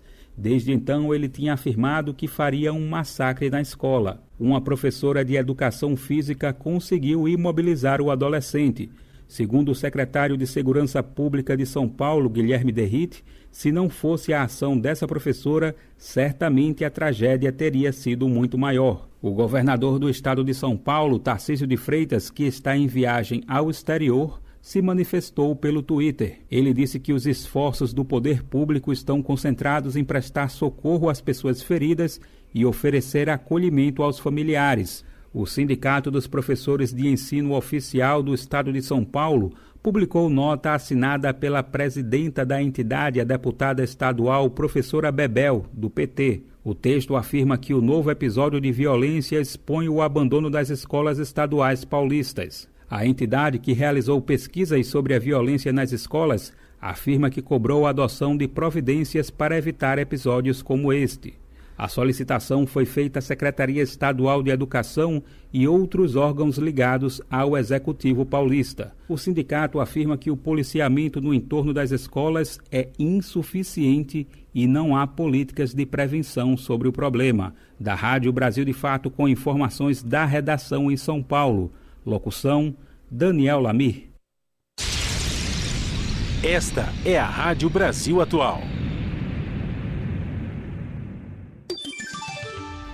São 8h32 e agora no Jornal Brasil Atual a gente continua falando dessa tragédia que aconteceu aqui na cidade de São Paulo nesta segunda-feira, que vitimou a professora e outras 5 pessoas feridas no ataque à faca na escola estadual Tomásia Montoro. A gente vai conversar agora com o Roberto Guido, que é diretor da APOESP, o Sindicato dos Professores do Ensino Oficial do Estado de São Paulo, exatamente sobre essa situação que a APOESP já vem denunciando há muito tempo, né, Roberto? Desculpa. Muito bom dia, bem-vindo aqui ao Jornal Brasil Atual mais uma vez. Bom dia, Rafael. Bom dia aos ouvintes e telespectadores da Brasil Atual. Em primeiro lugar, a APOESP se solidariza com todas as vítimas envolvidas, as famílias das vítimas envolvidas nesse mais um lamentável episódio da história da educação paulista. Infelizmente, você tem razão, há tempos nós vimos denunciando, não só de forma, digamos, com os fatos, quando se apresentam, mas também, antes deles ocorrerem, a gente tem pesquisas feitas anteriores. Essa semana vamos lançar mais uma pesquisa vai ter o lançamento dessa pesquisa amanhã, e depois um ato, inclusive, com relação a esses episódios que ocorreram. Mas o problema é o seguinte, o governo do Estado apresenta propostas completamente descabidas para um problema que é crônico. Infelizmente, a mídia tradicional coloca em evidência só quando acontecem essas tragédias, como aconteceu lá, por exemplo, em Suzano, agora aconteceu de novo aqui na região do Butantã. Esses episódios eles chamam atenção, mas há um processo, digamos, que as escolas, principalmente as escolas dos grandes centros urbanos, que vem apresentando problemas cotidianamente. E essas violências, a Secretaria da Educação faz questão de abafar a violência cotidiana que a escola vive. Então, é esse problema que nos atinge e que a gente insiste, né? Medidas como o policiamento dentro da escola não têm o menor sentido, né? Assim como nós temos reivindicado a necessidade de, no entorno da escola, você ter um aumento do policiamento. Mas dentro das escolas, né, nós temos que ter procedimentos, inclusive, que possibilitem, né, você ter um maior controle. Por exemplo, a ausência de funcionários, que nós temos denunciado insistentemente, né, dentro das escolas. Outro exemplo, a superlotação, principalmente nesses, como eu disse, né, nos grandes centros urbanos, onde a violência é mais incidente, geralmente você tem uma superlotação das escolas, e que acaba sobrecarregando os poucos funcionários e professores que temos, né? Então, você tem um processo também em que a escola, por conta, né, de um modelo de gestão que vem desde a Secretaria de Educação, você tem uma escola antidemocrática, né, que não se abre para a comunidade, que não dialoga com a comunidade.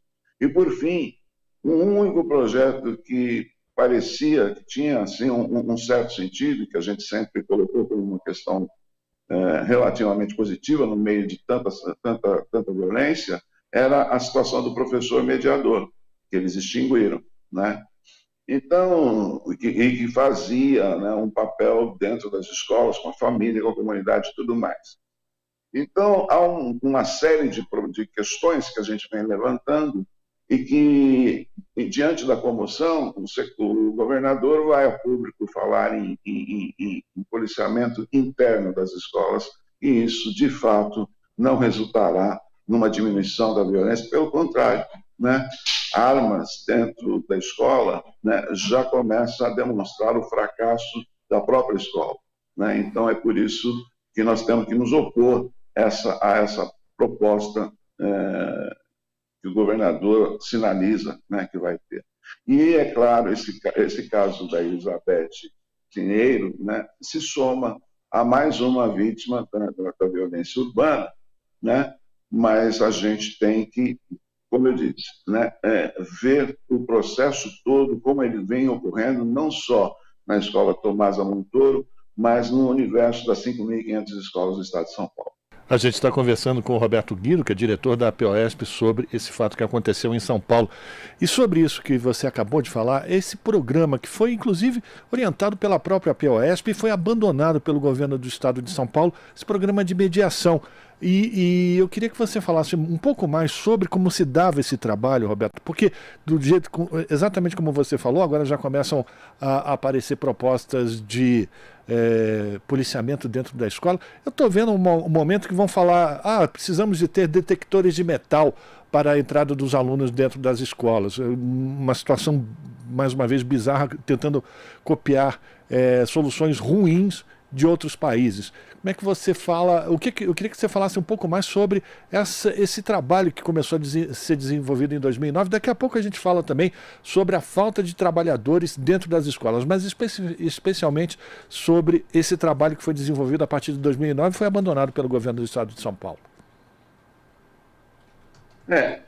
A questão da violência na escola, ela não passa necessariamente por uma medida exclusiva, né? É um conjunto de medidas que precisam se intercambiar e produzir, né, uma sensação de tranquilidade dentro do ambiente escolar, né? Agora, obviamente, dentro desse conjunto de ações está a relação que se estabelece com a comunidade, né? No seu entorno, né, aqueles que são usuários da escola e aqueles que não são usuários da escola, né? Como é que a relação da comunidade se dá com aquela unidade escolar, que ajuda, inclusive, a preservar o patrimônio, né? A ter um vínculo mais orgânico que possibilite, inclusive, a expulsão do tráfico, né? Ocupando os espaços, né? No entorno da escola com essa ação comunitária. Obviamente que isso exige uma estrutura, e essa estrutura é aquela garantida, por exemplo, com a manutenção de um professor para fazer um processo de mediação entre a escola, as famílias, a comunidade. Né? Isso somado a outros aspectos, né, seria importante para a solução do problema. Agora, o que nós tivemos ali, além do fim desse programa, foi também cada vez mais um asfixiamento da escola, dos seus processos decisórios. Né? O Conselho de Escola, que é um mecanismo importante de gestão escolar e que tem participação de pais, alunos, estudantes, né, funcionários e professores, foi cada vez mais sendo esvaziado, né, na estrutura de decisão das escolas, e essa gestão, que era algo próximo a uma gestão democrática, não totalmente, mas uma gestão democrática, foi dando cada vez mais, nesses últimos anos, a uma gestão autocrática das escolas. Então, o processo decisório, e isso é um modelo que vem da Secretaria de Educação e vem de cima para baixo nas unidades escolares. Então, isso, como a gente acaba constatando, né, atua para aumentar, né, o distanciamento da comunidade escolar, né, as famílias e tudo mais do ambiente escolar.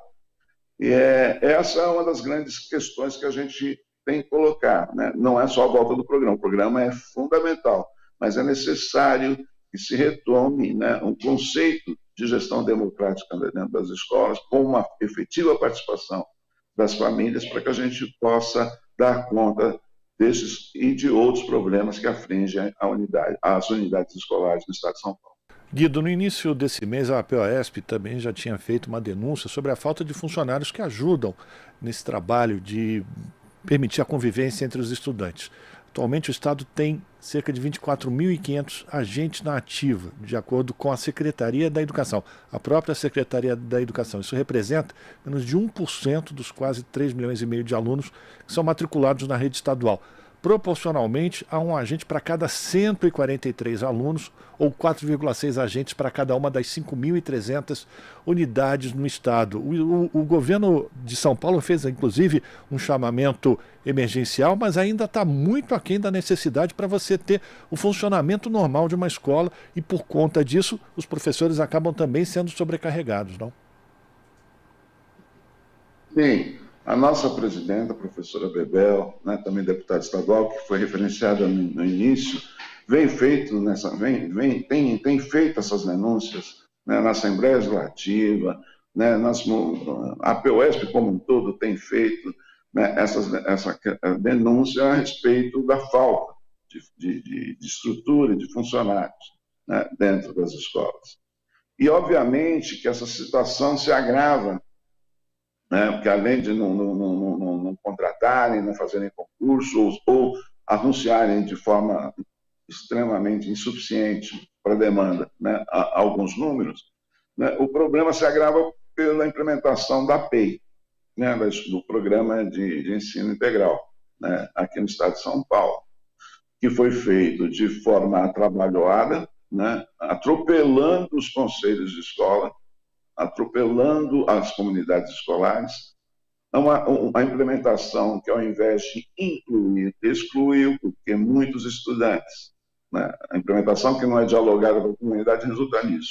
Muitos estudantes que precisavam do contraturno para exercer uma outra tarefa, uma outra atividade, seja remunerada ou não, né, optaram por abandonar a escola porque não teriam como ficar numa escola que ocuparia quase que o dia inteiro, né? E aí, inclusive com um conjunto de disciplinas, um conjunto de digamos, componentes curriculares que muito pouco tem a ver com aquilo que eles falam de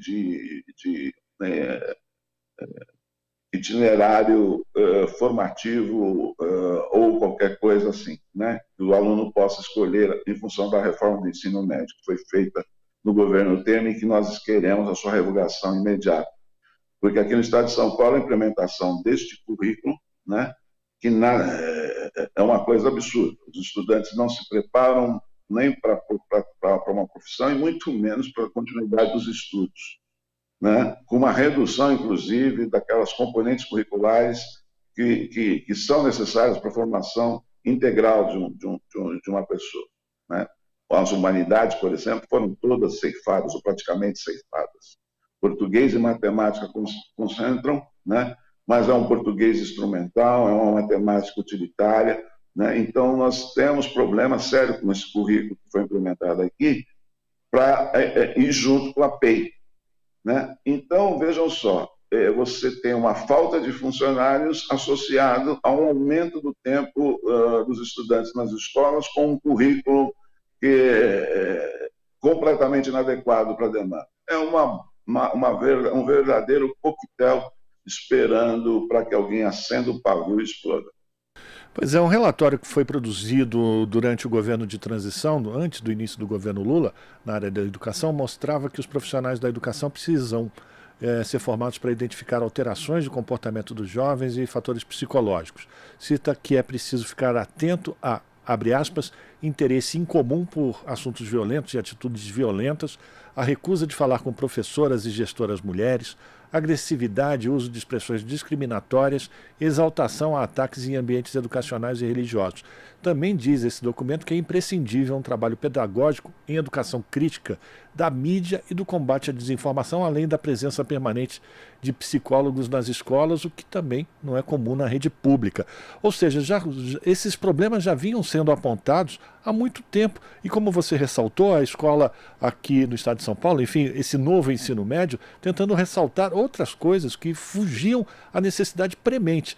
Diante dessa situação toda, Guido, o que a gente pode falar para os pais e mães que têm seus filhos indo para a escola e também para os professores que enfrentam toda essa situação nesse momento? O que o Sindicato dos Professores do Estado de São Paulo pode falar de informação, enfim, de apoio para tanto pais, mães, alunos e professores e funcionários?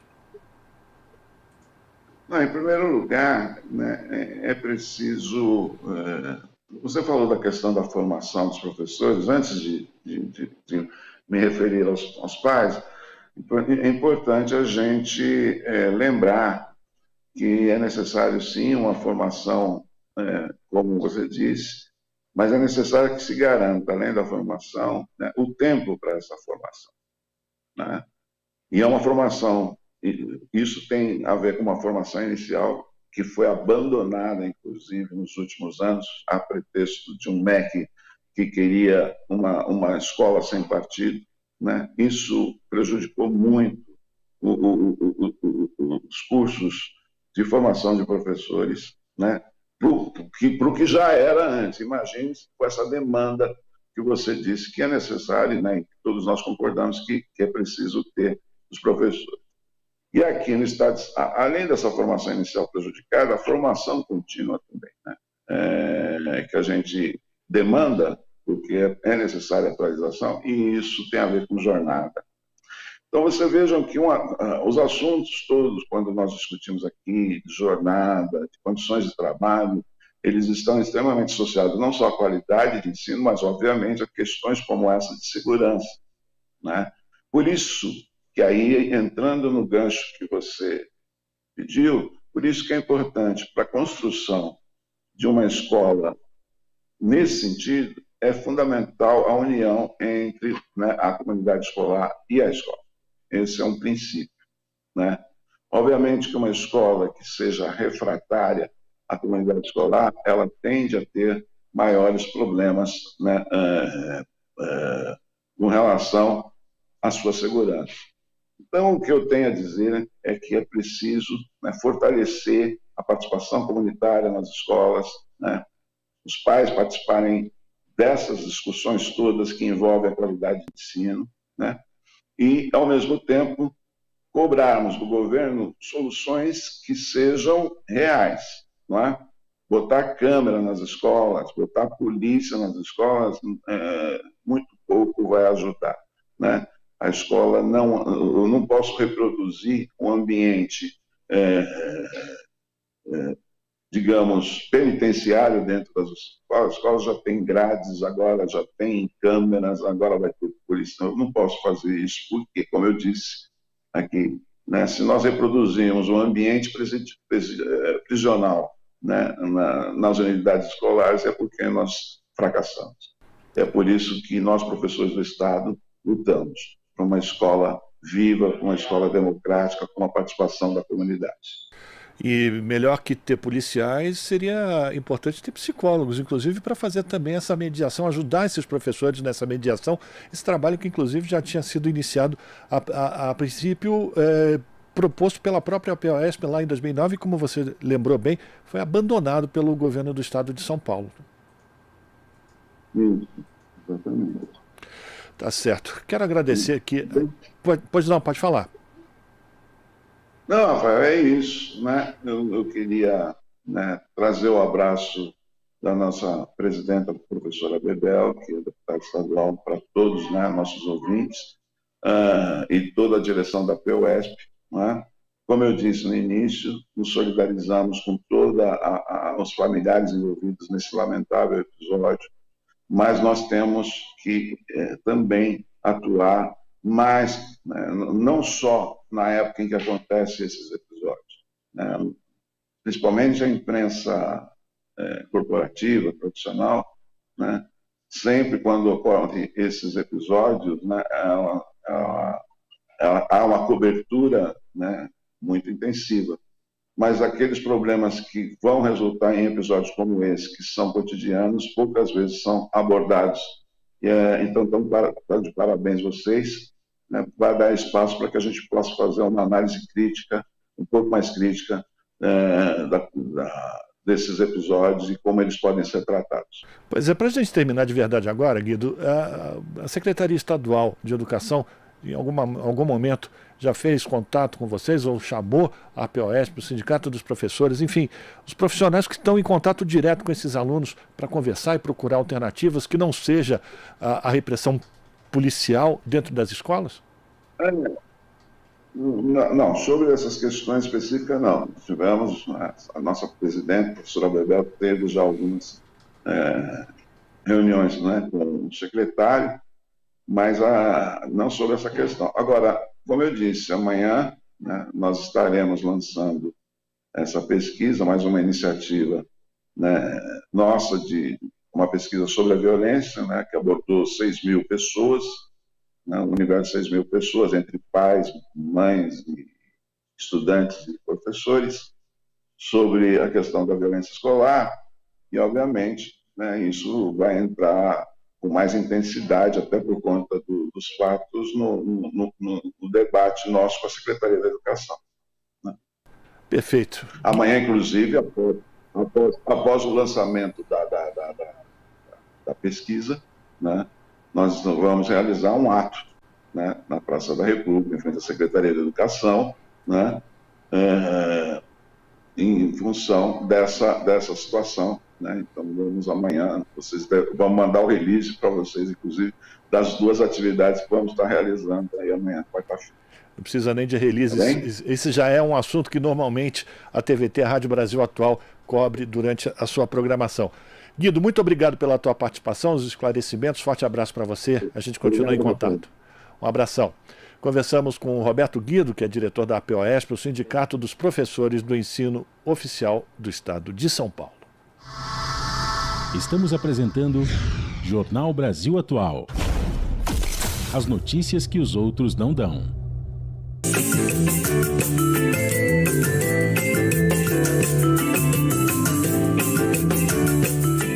Uma mídia independente e plural precisa de apoio. Essa mídia é a TVT, a TV dos Trabalhadores. Para apoiar, acesse catarse.me/TVT.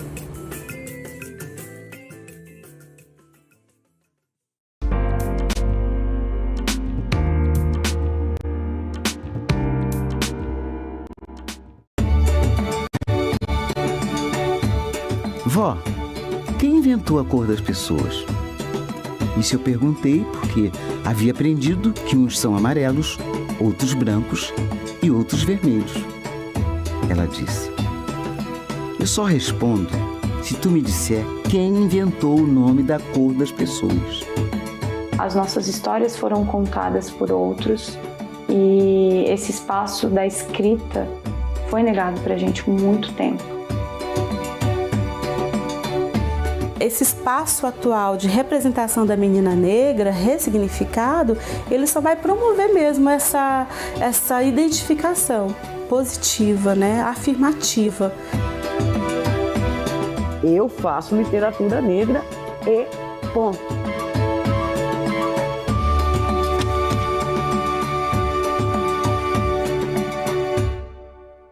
De segunda a sexta-feira, às 7h, no seu jornal, você acompanha os fatos que influenciam o dia a dia dos brasileiros e as lutas por direitos humanos, por democracia e justiça social.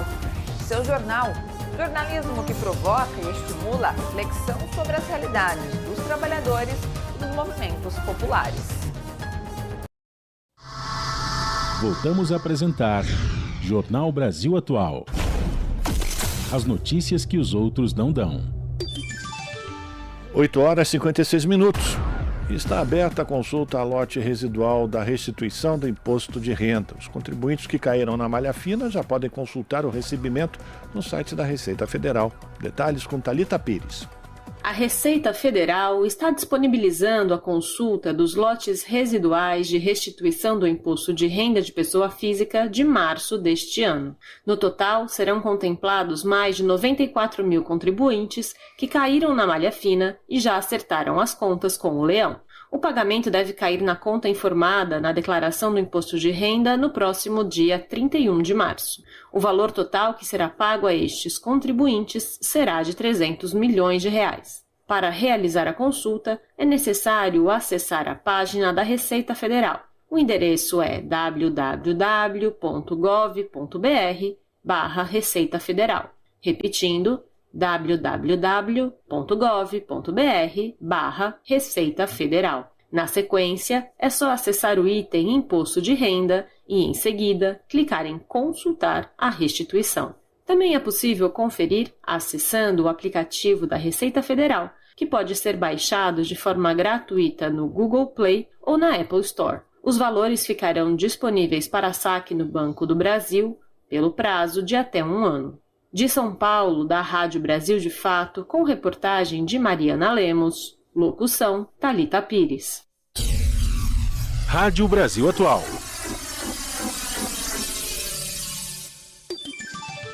Oito horas e 57 minutos.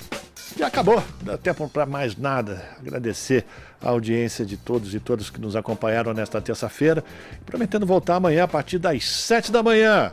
Boa terça a todos, até lá! Você acabou de ouvir Jornal Brasil Atual. Movimentos sociais, política, direitos humanos, economia, mundo do trabalho, cultura e prestação de serviço. Jornal Brasil Atual. As notícias que os outros não dão.